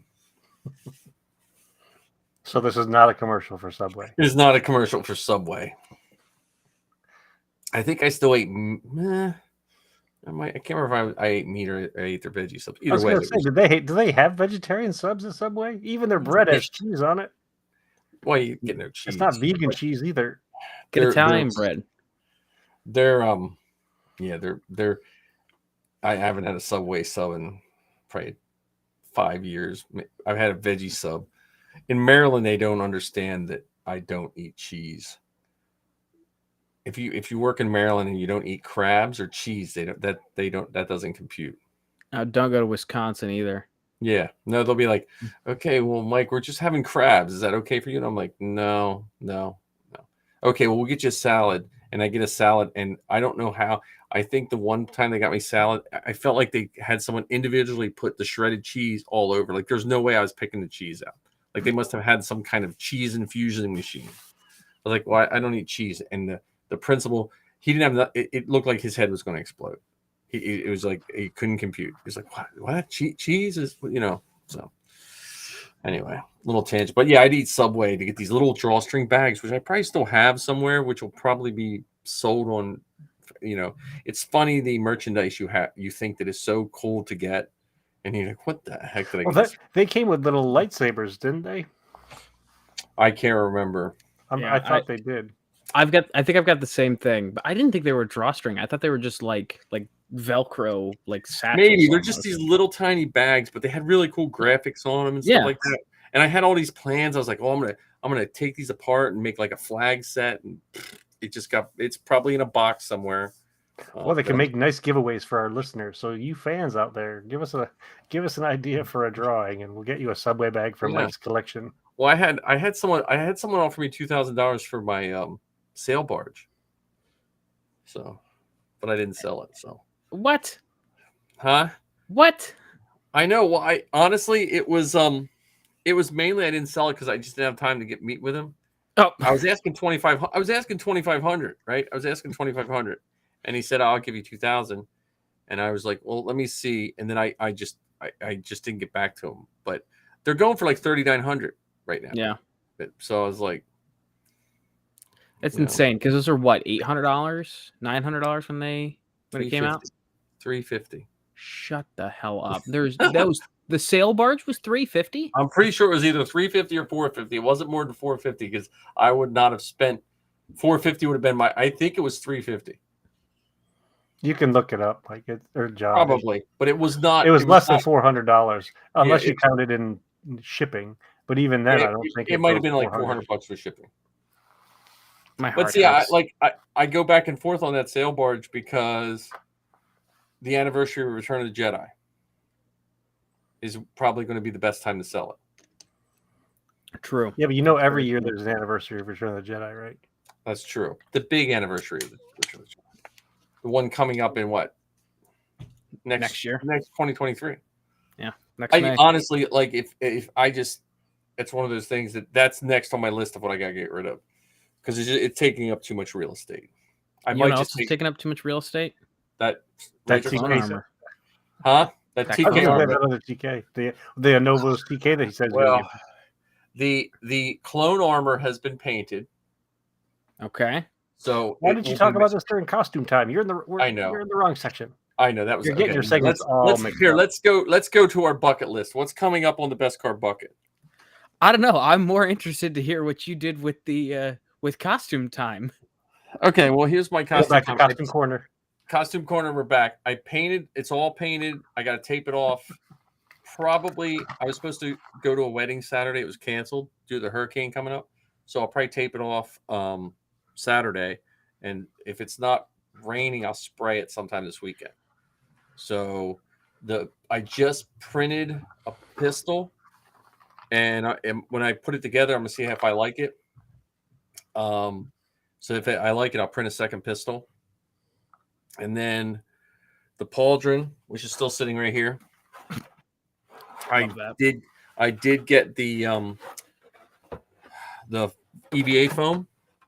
Okay. So I have to cut the plates, and I'll plastic dip them and glue them down. I think what I was reading. Make sure you heat them before you plastic dip them. Huh? Make sure you heat them before you Okay. plastic dip them, because Okay. it'll set the cells. Oh, nice. Well, so what it says in the CRL, this piece is not supposed to be weathered. But Really? but the lines in between are not. So what I'm going to do is I'm going to blue tape off everything that's not having a plate glued to it, and then I'll glue it down, weather it, and then I'll pull the blue tape off. That doesn't make any sense. That would be the one place you'd think That's like the area dirt would be and weathered. Well, That's where no, it's I all the think what it grind. is, if you had these plates on, right, this be a low spot. You would really not have much damage to that. Right, but you would think like dirt and grime I and don't know. grease. Think So- about your keyboard Yeah, and all well, the grind that gets caught in the grooves there. I don't really care about the CRL because I'm debating on the Camera. Is that what it's called?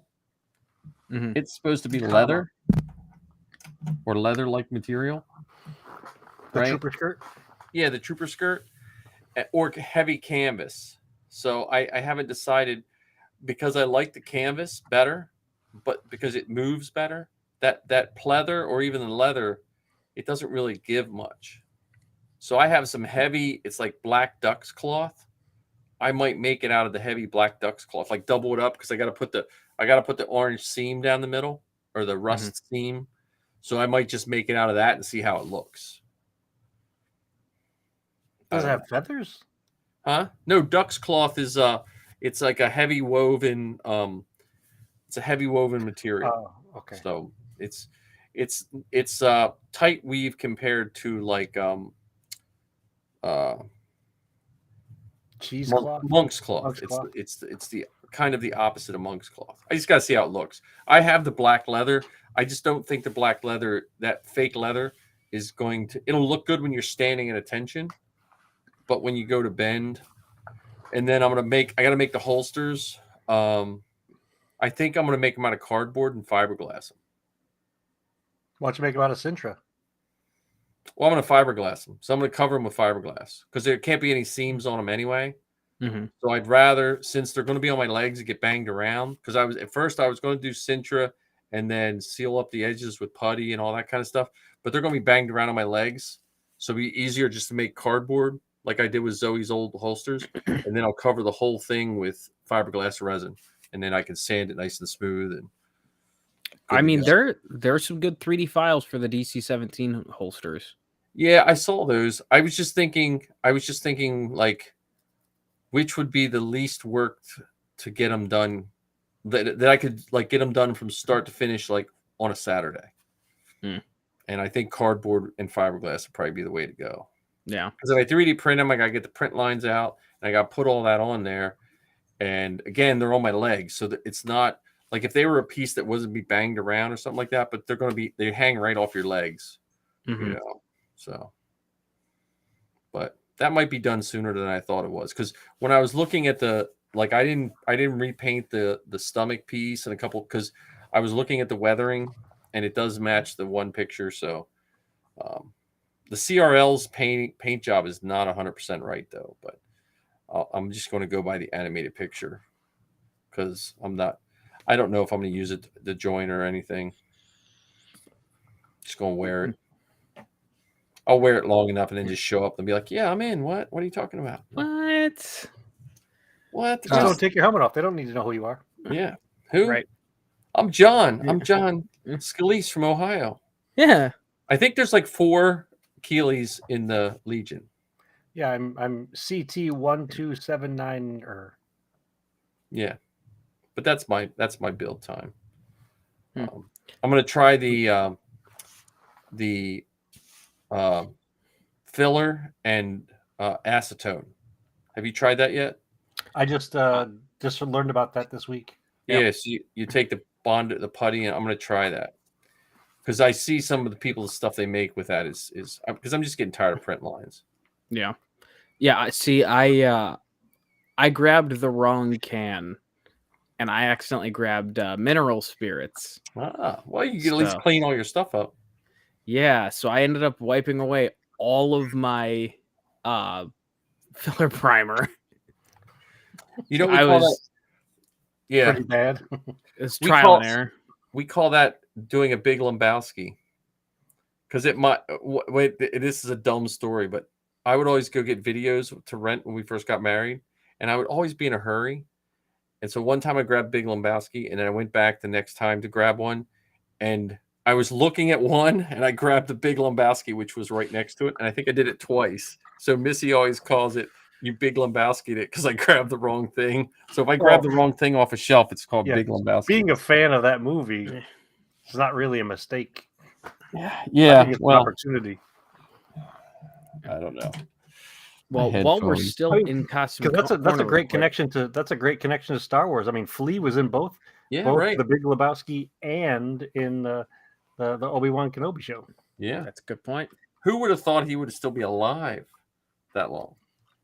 Well, I mean, Keith Richards is still alive. Yeah. All right. So bucket list. We don't know what's coming up on the best car bucket. Nope, nothing on the docket quite yet. I'm hoping to have something done within the next 2 weeks or so. Dad is chomping at the bit again to Good. to get back on, but that's a Now, matter of what's he think of Andor? he You really gotta- enjoyed the first 3 episodes. Nice.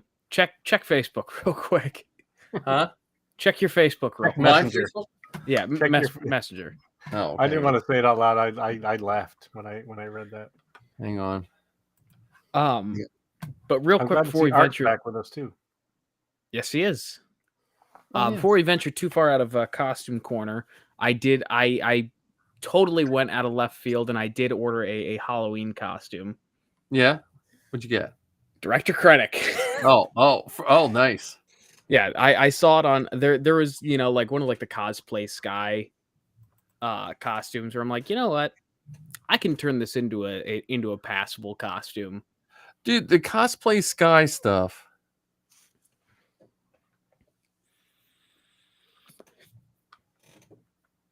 I think Mike froze. I'm reading. No, I'm reading. Sorry. You are Sorry. incredibly still. I know. Sorry. Great, it's a Hinton thing. Yeah, we just It's we the Hinton fake- lag. that's how we get out of meetings. We just, no, but that cosplay Sky, I'm telling you, the head of the 501st, his Din Djarin, the undersuit is cosplay Sky. Yeah, because so is mine. Yeah, It's Justin Sonnenfeld. That he uses a cosplay Sky.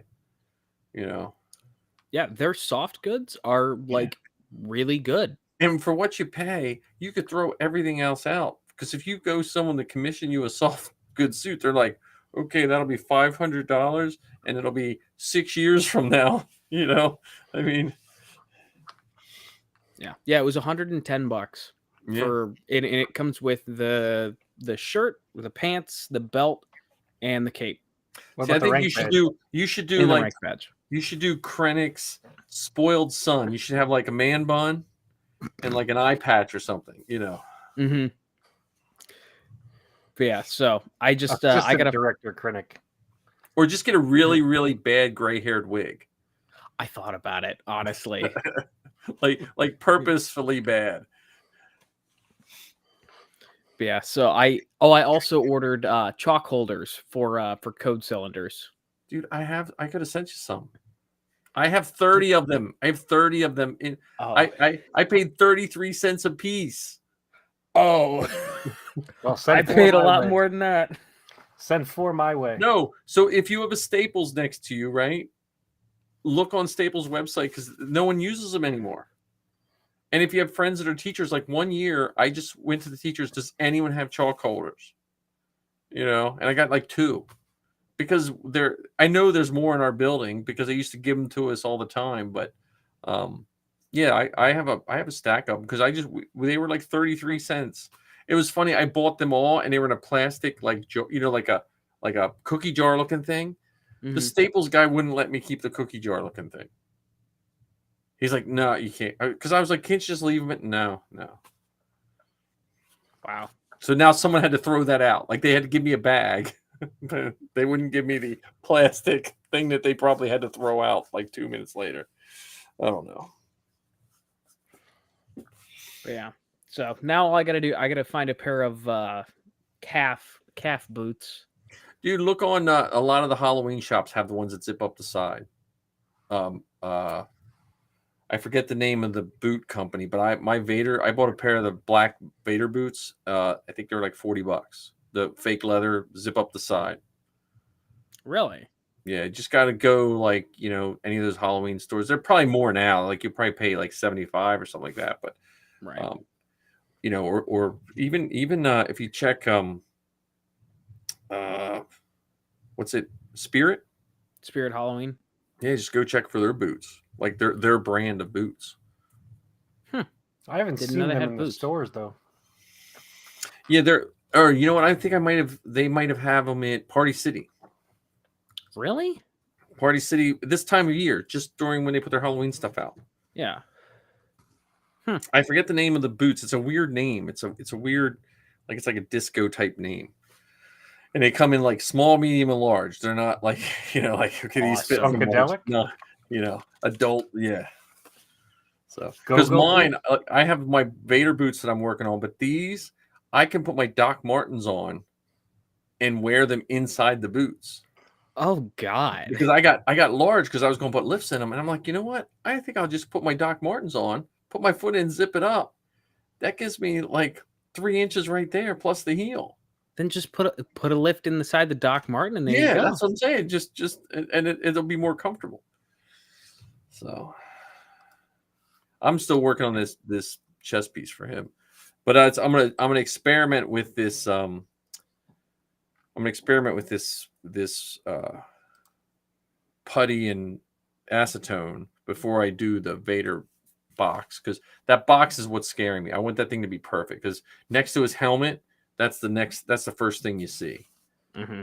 So that's not this Saturday, but that's next Saturday is dedicated to 100% Vader work. So. Yeah. I think the only other thing I forgot that I was working on is I'm getting my cards printed. Finally. Yeah, I can't wait. That's cool. Yeah, I totally forgot that I've got a friend who his dad just runs a print shop. Oh, nice. So when I saw because the got print prices went sky high. Yeah, I use Bargain Basement Prints for it's the website's Bargain Basement Prints. That's what I use for Zoe's cards, and they were ridiculously cheap. So I designed a belt holder for TKs to put their cards in. So and then years ago, I probably have the file somewhere, but I was 3D printing them for guys, and they put their cards in, and they could just pull them out, with their TK number. But yeah, Kylo's got back pockets. All I need's a baggie to keep them in. Well, and you just I always have some in my tote, so if there's a handler, and then some of the garrisons have like displays on tables and stuff like that, and they'll sit them out. It's always nice for kids, right? Yeah, and people in the Legion. Like I really want to start collecting the cards now. Yeah, I don't know if I showed you my notebook of cards when you were here. Did I?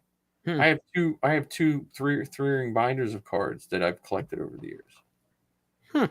So now I didn't realize signed and unsigned cards were a thing. Yeah. Did not know that. I was handed several duplicates of cards, one signed, one unsigned. Yeah. Well, hey, you never know who's going to be the next Chris Bartlett. That's true. Or John Scalise, for that matter. Well, so I told you guys before that I got my Jawa robes from Chris Bartlett in 2007, right? Mm-hmm. Well, have you been on TK 409? Mm-hmm. Not recently. So he has a story written there about how he got his job using his sand trooper. Have you ever read that one he put? He wrote an article about when he went to get a job. I think he was a video game developer or something in his younger days. He dropped his resume off in his full Sand Trooper suit. You know, he walked in the door, and when he was going back to the elevator, I guess a meeting was let out. You know, and it was just just talking about a first impression and this and that. For years I had that article copied in my desk at work, and that was like an assignment I would give students. Like when I taught computers at Elkton, if like the computers went down or we needed if sometimes they'll say to teachers, hey, we need a writing sample from your students or something like that. So I kept that in my desk. I made a class set of copies, and I would make them read the article, and I give them prompted questions to, about trying to, put your best foot forward and all this kind of stuff. I used to use that article for years. So, I'll be right back. Yeah, because I was telling Chris that when I met him in Orlando the one time. So I was hanging out with all the skinny guys. Like, Vay. Good girl. Come on, puppy. Well, someone got in contact with me, and he's bigger than me, and he's building a C-3PO, and he's asking me questions, and I didn't say it, but I was just like, buddy, he's like, well, he's 3D printing one, and he has to make the files bigger, and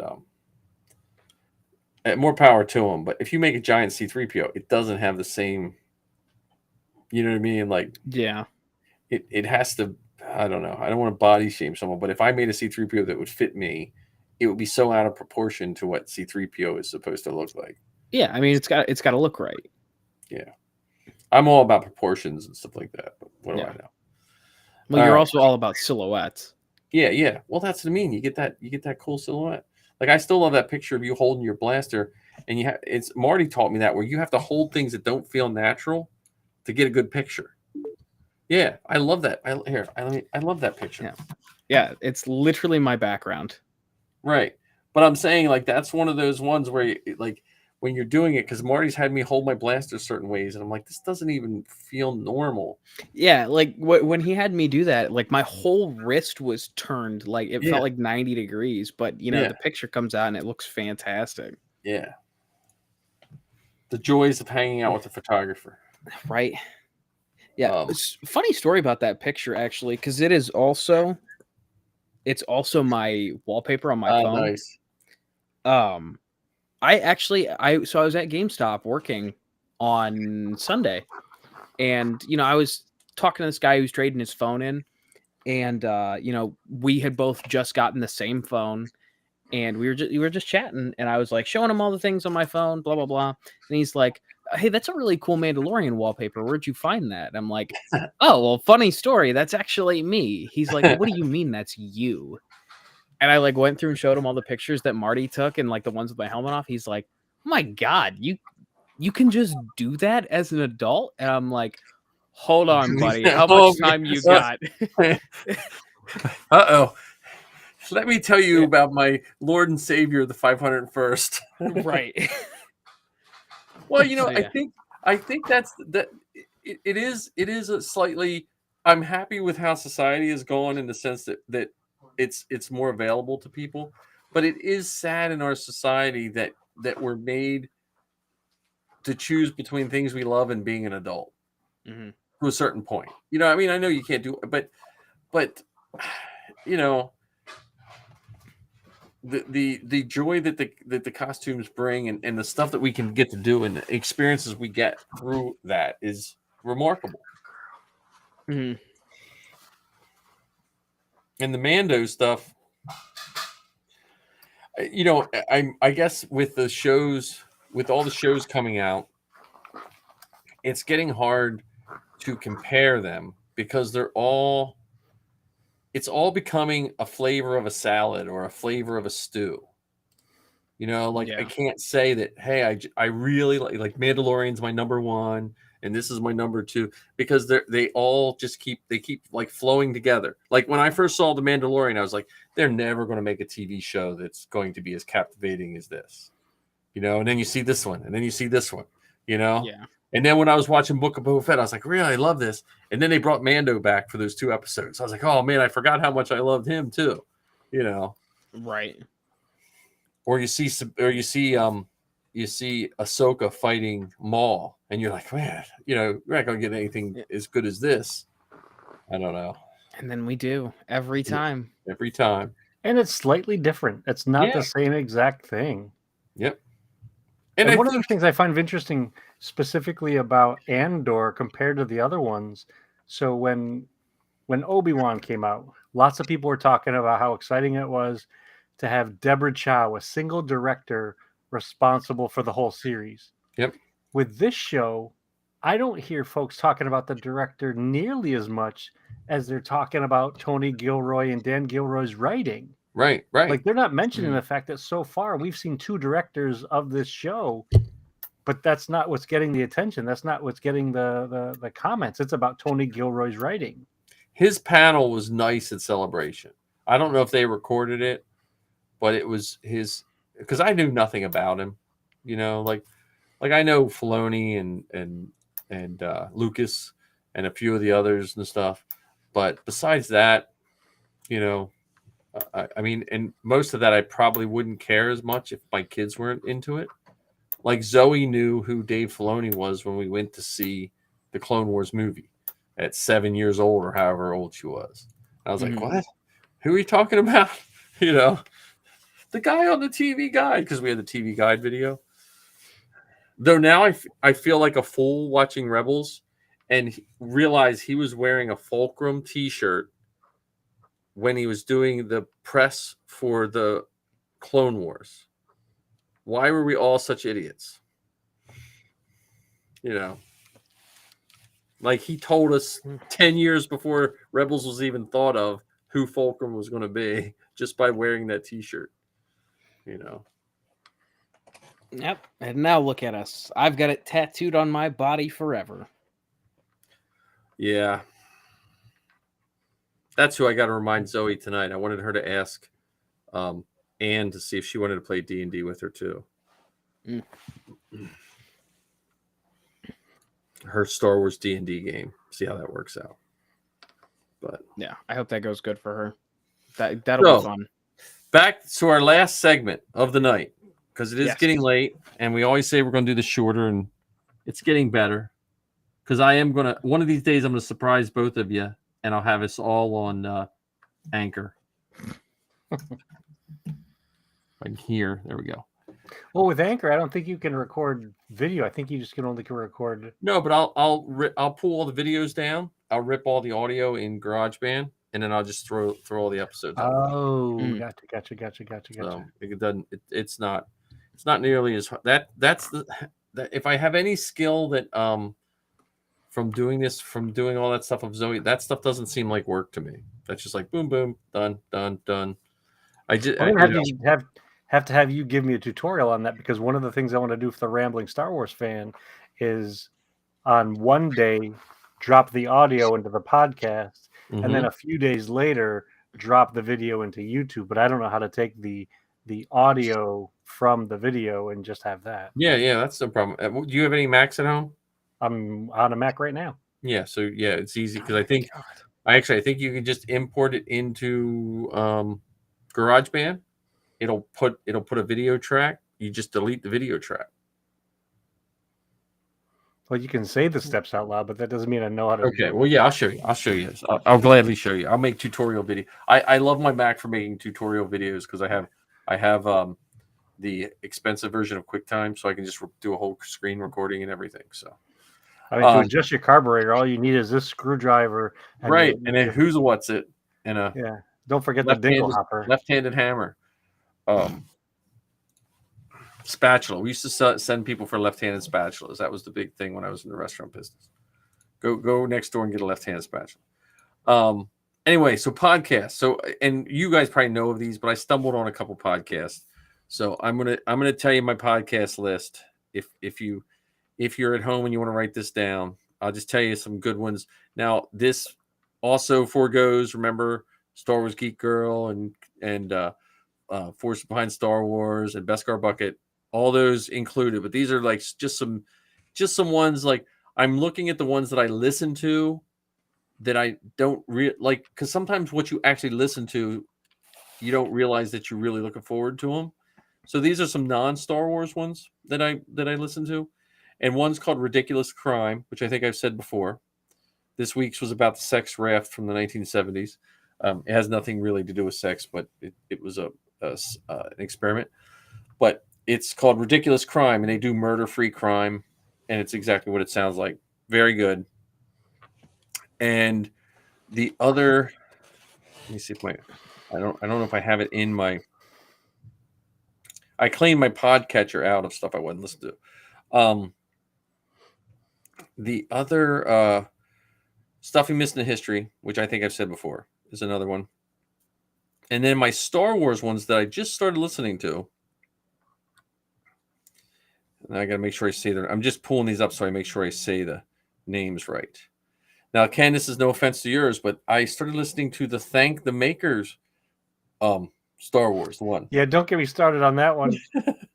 That's the one that launched the month before Anthony and I made the decision to actually launch ours, and had to call ours Thank the Makers, Yeah. plural. So that one's okay. Like that one's okay. Like I'll listen to that. That's not top of my list. But the one that I sat and wound up listening to all the episodes was the Armor Party. I haven't heard of that one yet. So it's, I don't know. Let me see how many. It looks like it has 25 episodes or something like that. Wow, that's more than Thank the Makers.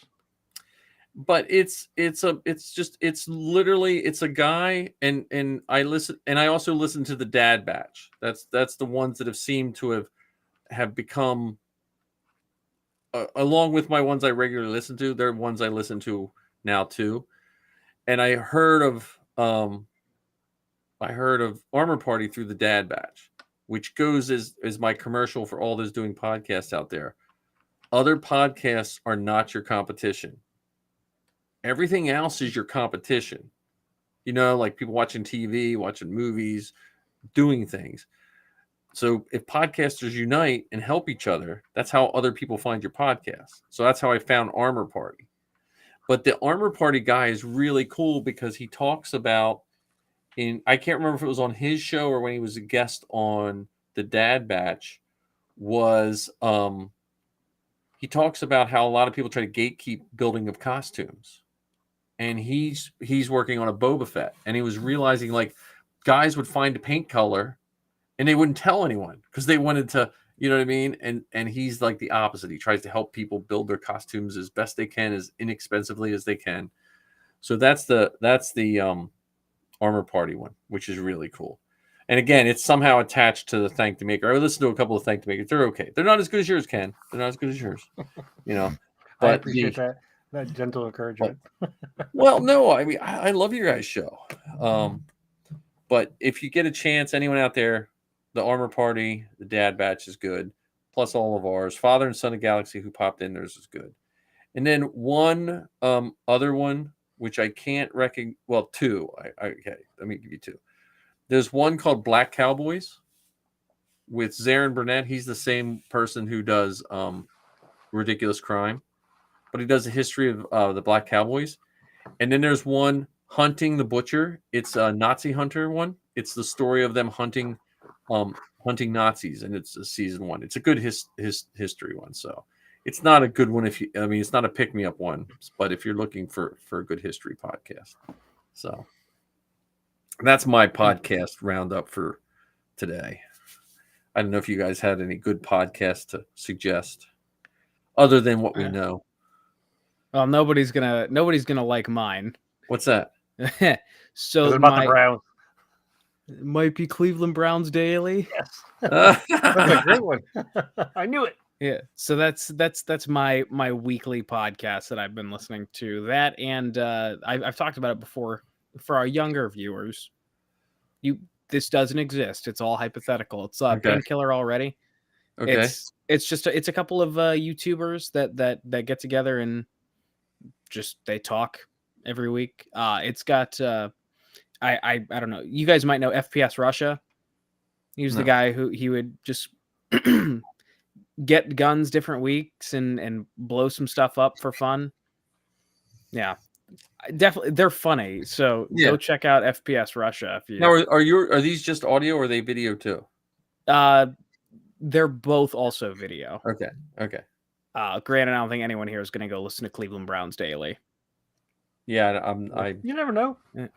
does the only sports Our thing that sports interests demographic me, might surprise you. the sports person only Gritty is the only thing that interests me in sports. Gritty. Mm-hmm. Yeah, The he would Flyers be like mascot. if the Philly Oh, fanatic okay. had sex with a Wookiee. Yes.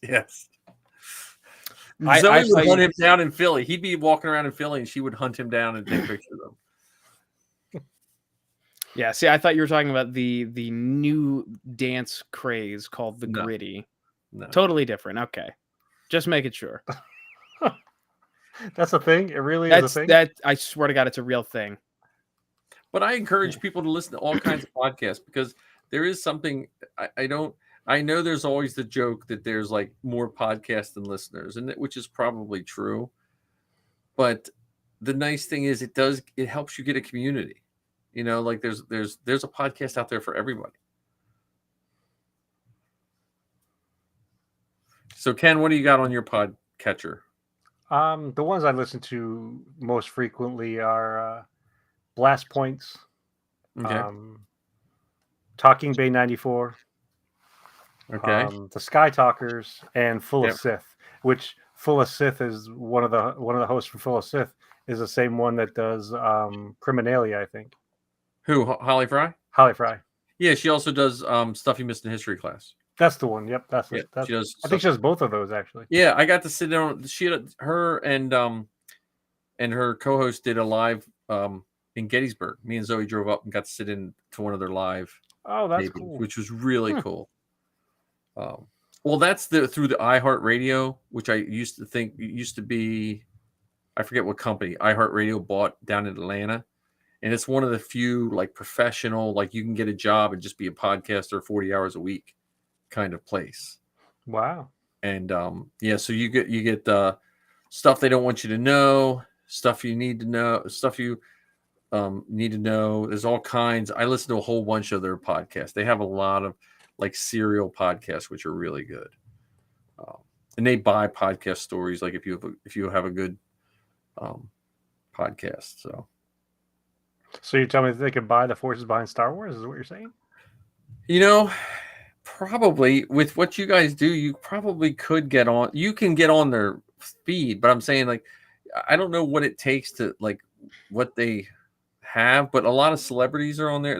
It's like a mix. Oh, gotcha. Stuff Well, you I would guess that you probably have to have more than tens of listeners. yes, but like stuff is it stuff you Because right now I think that's what we're at. We have Yeah. I just checked today. The forces behind Star Wars. We have 11 reviews on iTunes. well, iTunes. See again with Zoe, I feel bad that we put girl no. in her name. Yeah, not 11 reviews. We have one review, but we've had 11 ratings. Well, see, Zoe's been doing this 8 years. She has 28, so don't feel bad. I have two. There you go. I'm pretty sure one is me, and I know the other is Mike. Oh, okay. Well, there we go. See, I'm a better friend than Ken. How do you know it wasn't me? Because can you rate your I'm own pretty sure I podcast? wrote the review. I'm pretty sure. No, but and if you want to see I think you might have to buy it. But there's a television show. It's called Stuff You Should Know. I think it's one of the longest running podcasts and stuff. Stuff You Should Know is a podcast from iHeartRadio. But they actually did a pilot for 1 or 2 seasons of a television show. Oh wow! So it's a story about podcasters, which it's a pretty funny show. Like as it's a niche show. Like if you don't podcast or don't like podcasts, you're probably like, this is a dumb show. But it has that news radio feel kind of. Okay. So if you're looking for a show, I think you have to buy it on like Apple or it might be on Amazon. Who knows what they put on there. But it's the Stuff You Should Know television show, which is pretty neat. I don't know. Podcasting ranks second, I think, with Star Wars with me in the sense that it's just it's a neat thing. You mean in terms of creating or listening it? both. Like Okay. for the longest time, it was just listening, and then when I was working on Zoe's, I figured that was the pinnacle of my creating part. And then when I did CreatorCast, I love doing CreatorCast, but we just had such a hard time scheduling, and we were still in that pre-pandemic where, you know, Ken, when you started, it was the plus side to the pandemic was how technology took leaps and bounds to be able to do what we're doing here. Yes. Like this was not possible without us spending ridiculous amounts of money and having I have ridiculous amounts of equipment, and literally I should just plug a Yeti into my computer. Like I don't need any of the other stuff. I just think it looks cool. But you know, I have Don't like be mad 3 about the Yetis. Yeti. I'm talking right now from a Yeti Blue Ball. Yeah, I have the Yeti, the goofy looking ones, which are, you know, but I don't need any of this stuff. And you know, I just think it just got tough. Like I said before, Zoe, we had one computer for what's the Skype, open air, so nothing, no plugged into it. Lizzie would be talking on that. I'd have another iMac, hit record, and we'd be recording open air. That's the only way we could get it to work. You know. And then Mike Pilot from Full of Sith, who lives 25 minutes from me, I got to talking to him one time, and he's like, look, buy this and this, and he walked me through. So I bought a little tiny mixing board, and then we did that for a while. Do you think he would come on with us to talk about what it was like to start Full of Sith? Maybe he's kind of stepped away, and I don't know. Like I think he still does the production of it. Yeah, he does occasional episodes. So I don't know. I always wonder why people step away. You know what I mean? Like, did they just step away because, like, look, I've done what I wanted to do, and I'm done, or they just were busy. I just wonder why they step away, and I always hate to ask. I have such a love for those guys because I think they were the first people to ask Zoe to do a guest spot. We were at Free Comic Book Day, and I got this weird phone call. I'm like, I don't even know this number, and it was Mike Pilot said, hey, can Zoe, you know, do a guest spot? So Brian Young, I ran into him at both Chicago and LA. He didn't know us from a hole in the ground, but you know, Whenever I go to Celebration, I bump into the guys from Star Wars in Character. Oh yeah. I bump into those, like Chris. I bumped into Chris a couple times now. I ran into Geek Dudes. Have you run into them? No. I ran into them at the podcasting meetup. The podcasting meetup in Chicago was way nicer than the podcasting meetup in Anaheim. Because the podcasting meetup in Anaheim was the same place and time as the 501st meetup in the bar at the one. So it was so crowded that everyone was just yelling at each other, you know, to talk. It's like a Browns game. Yeah, there you go. Really loud and hard to pay attention. Yeah. Well, not hard to pay attention, but it's loud. Well, I mean, pay attention to each other. You could pay attention to the game, but the conversation is probably challenging. So, John, what's your next troop, you think? Sometime this month, I can tell you that much. Nice. Well, next month, I should say. Yeah. I keep thinking it's October. Yeah, I'm not sure. It's so this time of year is just hard for me to plan anything. Yeah. Like Steel City is hard enough for me to navigate around. Yeah, I'm still trying to get that stupid hotel room straightened out. Yeah, so I talked to my dad about that actually. I think he and I are just gonna do Saturday, Sunday because that's the easiest for us to do. We're not gonna stay at the DoubleTree. Yeah. Because he doesn't want to book a hotel until the day of to try and get that Priceline price. Hey man, he might get a better. I'm just trying to get. I just want the Steel City price. I don't want to pay $297 a night for the DoubleTree. Yeah, that's a bit much. So yeah, I think Saturday, Sunday is going to be the best way for us to work out. I might try and convince him to do Friday, Saturday, Sunday, but I got to work all that logistics out here. That's on my list of. One of these nights I just got to call them the Double Tree, and But how about you, Ken? You trooping anytime soon? I was supposed to troop this weekend, but some stuff has come up, so I won't be doing that. I'll probably get into something in October. Yeah. I have a wedding on the 20-something in Maryland. It's actually in Pennsylvania, but it's through Old Line because the parents of the bride live in Maryland. Maryland will do weddings. Carita will not. So it's like is that like an incursion into their territory or something? I don't know how that works out, but because What day is that? It's I want to say it's the third Saturday of October or something. It's in Delta. It's like I said, it's literally like 5 miles from Maryland, but PA is adamant about not doing weddings. So Yikes. I got charges brought up to me for telling our people that Lucasfilm didn't care if we do weddings. So I was the XO at the time, and one of the other wanted to bring charges against me for the Legion for not lying to the membership. So What a rebel. And when they wrote all this up, I took screenshots of it and saved it. So I was like, so anytime I, want to get my juices flowing, I just read it. Yeah. Don't we have a wedding that we all agreed to go to in November? Oh, I keep yeah. One in forgetting the date. November, like November 10th, I think it is. I'll have to get the details on that. Yes, get the details on that. Sooner rather than later, because I can ask. Yeah. I can see if Marty's not. If Marty's not. I think the challenge with it is I think it's on a Friday. Oh yeah. So I don't think it's a weekend wedding. Well, depending on the Friday. Wedding on a Friday. I don't know. People are getting married every day of the week now. Yeah. Marty can't come to my house for Halloween because people are getting married on Halloween on a Monday. Are they demons?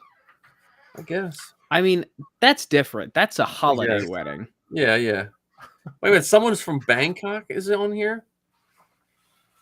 Morning from Bangkok. My goodness. Oh, hello. Interesting. What time is it there? Because it's like 11 o'clock. Are they 14 hours difference?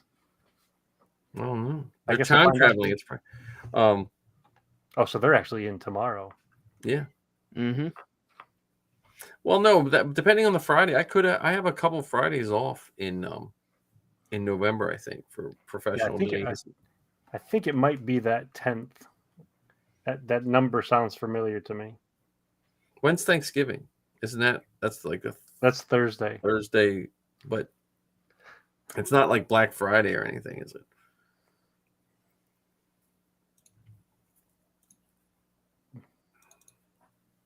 It's it's November 11th, not the 10th. November 11th. Oh, that makes a little more sense. They're getting married on 11/11. It's supposed to be good luck. 11/11/22. 11 plus 11 is 22. Yeah. That's the day that Black Panther comes out. Oh, good. Forever. I know the guy who painted all the Namor stuff. Really? The guy who I met at Celebration that I've become friends with, and he walked me. He did all the paint work on a lot of those props. Is he the same guy that did the paint work for Ahsoka? Yeah. He's like, yeah, I did. He's like, I did. What's his name's weapon? Namor's weapon. And he was telling me all this. He was saying all these terms. I'm like, I really don't know what those mean, but I don't want to be like a nerd. So cool. I don't want to sound less paint cool. I'm like, but yeah, he was telling me about that. So well, that's cool. Well, there are certain phrases you can just throw out there and you sound like, so how did you distress it? Yeah. I was just talking. I was trying to think of the guy who does the happy trees. I was trying to think of what he said. Bob Ross. Yeah. Bob Ross terms. No. Now, did you guys join that World War II group that I sent you? Mm-hmm. Yes. Okay, good. The guy, Michael Bender, who started that group, he is the guy who posed for the Anovos TK kit. That's cool. Really? And he proposed to his wife at Skywalker Ranch because his wife works for Sony Entertainment, and he does work for Lucasfilm once in a while. But he was one of the troopers that were in Mandalorian, and one of the troopers that were in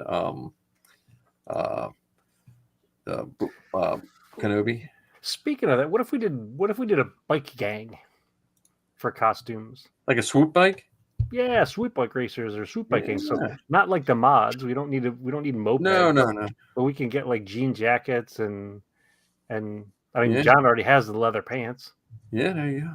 I do have Or leather do pants. like the Rebels, do a bike gang / Rebels from Rogue One, like have the repurposed black biker scout helmet. Yeah.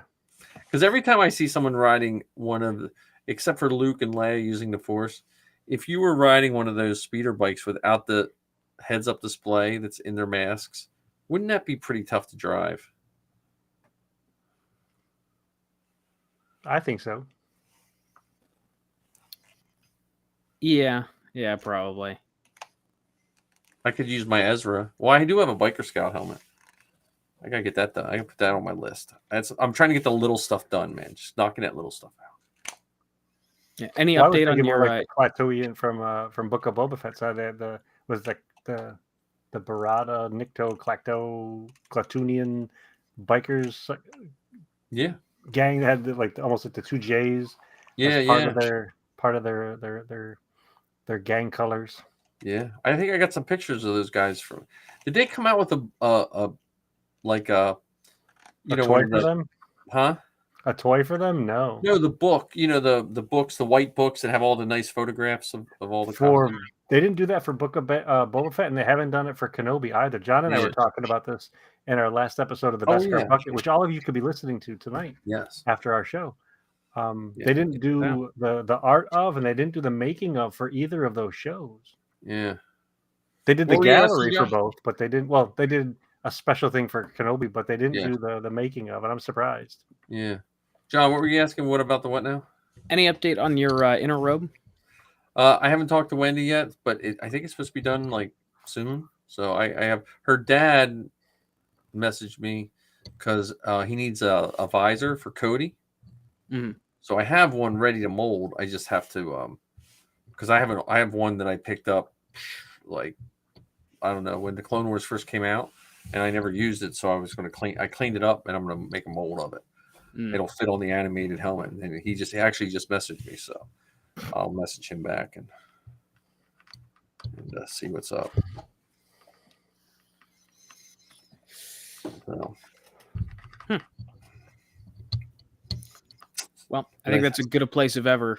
Yeah, it was a good show. I'm glad I'm back.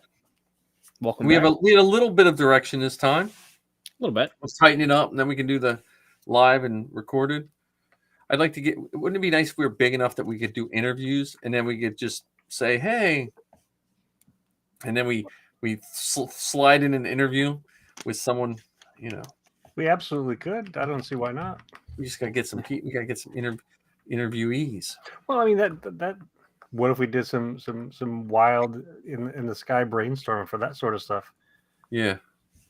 Well, it's we like we gotta have Anthony on again. I know Anthony had a rough day today, but we gotta have Anthony on again. Every time he plays a video game, it reminds me that I forgot all about that game. Like he was playing Smash TV. I used to love that game. I totally forgot about that game. Well, I mean, there's all four of them that could be interviewed. So you've got Anthony and Demetrius, who both worked for Hasbro / Kenner. Yep. Anthony did video game stuff. You've got Dexter, who's an artist who has done some Star Wars art. He's the artist who did our Rad Batch art. Which again, I think the Rad Batch and the Dad Batch got to get together. That would be one heck of a batch for sure. And then Steven, he's an actor, and so he has he's friends with the lady who is in She-Hulk. Nice. The lady who is the Jennifer Walters' assistant, and I apologize for forgetting her name. So he has those kind of connections. Plus, he knows folks that Demetrius has a friend who works in Skywalker Sound, and Anthony has a bunch of friends who work. Are they For are any of Lucasfilm. those guys in LA? Yes, You gotta get Zoe. Demetrius and Steven are both in LA. They gotta get Zoe on there. You guys gotta get Zoe on there. Gotta get her. You mean I back really- on there? Because we had the Huh? two of you on. We did the episode about Yeah. family on the. Yeah, but you before she didn't have the went forward. whole crew then. Yeah, it was before the batch. I'm trying to became the make her batch. maximize her LA experience because that experience is going to come to an end before she knows it, and I'm trying to make sure she's busy. Take advantage of it while she's there. And we Ken, still this got to is- go back and try to figure out how do we get the Magic Jump people to do an interview with us. Yes. Ken, I was Well- gonna say Zoe can't come on until she gets a picture outside of Magic Jump. Yeah, I'll tell her. She has her armor. She's supposed to go. She wants to go do a photo shot. There's this one comic store that has a big mural of Ahsoka and Sabine on the outside wall, like 2 or 3 blocks from her in Burbank. So she's going to walk down in her armor and get some pictures. That's going to take her like 96 minutes. Yeah, I know. Well, I think her one roommate has a car. Okay. That's gonna take her 94 minutes then. Yeah. Well, LA traffic. if they stay in Burbank, the traffic's not bad. It's when you cross over that highway onto the LA, even though Burbank is technically LA, when you cross into that LA proper is where it's weird because I look at our maps here. I'm like, oh, that's 10 miles away. That's 10 minutes. 10 miles for her is like, that's 45 minutes. So, Yeah. But they are in LA. If you have to walk slow or drive slow somewhere, it's still better than, LA in October is way better than Pennsylvania in October. True. So I wonder if folks, we were talking about some of these podcasters and we mentioned Mike Pilot. I wonder if Jason or Gabe would be willing to spend, 25, 30 minutes talking with us about their show. well, again, that's what I always tell podcasters, and I think some podcasters don't understand it. You just cross over, and you just but I think of you're and John. This show we still got to get our mojo right to get it to be a real show, but your show and John's show especially, you got good momentum on those shows. And I like being more behind the scenes too. Even though I do like to talk, I do like behind the scenes stuff more. So maybe I can, set up some time with you because right now it's the behind the scenes stuff that I'm struggling with getting the rambling Star Wars fan off the ground. I'm so nervous of, not having anything for the website, not having the thumbnails for the YouTube videos and all that kind of crap that I'm frozen in. The only thing I can't figure out is I can't change Zoe's artwork for her podcast on Apple. I can change it everywhere else but Apple, and I've messaged them, I've chatted with them, and there's something I must have done something wrong with that file when I first put that 7 years ago, that every other one will change but Apple, and I just can't figure it out. Anchor should automatically do it. It doesn't. That's the thing. That's what they said. Well, look, you switch to Anchor, it should be fine. Switch to Anchor. Ask Anthony because he's done it for our show. Right. Okay. Yeah. Because it every other podcatcher it changes, except for Apple. Yeah. Because at one point I was going to delete the Apple account and just redo a whole nother account, but I hate to do that. I hate to, But we shall see. The joys of So wait, is it the old one right now? It's the old one. It's the sketch that Lizzie made years ago of her. Oh yeah. Zoe, and it's on the iTunes one, but it's not on anything else. The other one's the Obi-Wan esque type Star Wars Geek Girl thing. Mm-hmm. So, yeah, because I could have sworn it was Obi-Wan yesterday when I looked at my podcast app. well, let me see.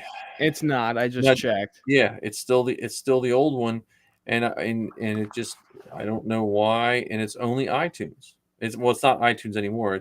Now they're coming up with a new Apple update, so that could change. They're coming up with a new podcatcher because it used to be years ago, the podcasts were in iTunes. Mm-hmm. And then it kind of changed to this whatever it is now. So yeah, There's no iTunes anymore, technically, and Was it Apple Music or something? Apple Podcast? Music, and then podcasts, and Gotcha. I don't know. But I will say I can't speak highly enough of Anchor. I mean, unless they're like, like beating up grandma in the background, it seems much better than SoundCloud. Well, And SoundCloud was $168 a year. I mean, is it possible that grandma had it coming? I mean, No, it's true. It's true. Cassian had to, I mean, grandma can get lippy. I'm yeah. just saying. Yes, she can. So, And please, world, don't think that I'm encouraging, grandma. grandma abuse. side. That was just poor humor on my part. I apologize. Yeah. Well, it's late. It's 11. It sounded better in my head, and it shouldn't have come out of my mouth. Yeah, well. Yeah, you goofed on yeah. that one. But cool. Well, I think this is a show, gents. Thanks for another great episode. Thank you for whoever's still on. I think it's just Fresh News is on. Yeah, we haven't heard much from Ark other than he said he was back. He was back, Yeah. and then he's, And he was gone. And All right, Kevin guys. just loved your mud butt name. That was it. That is.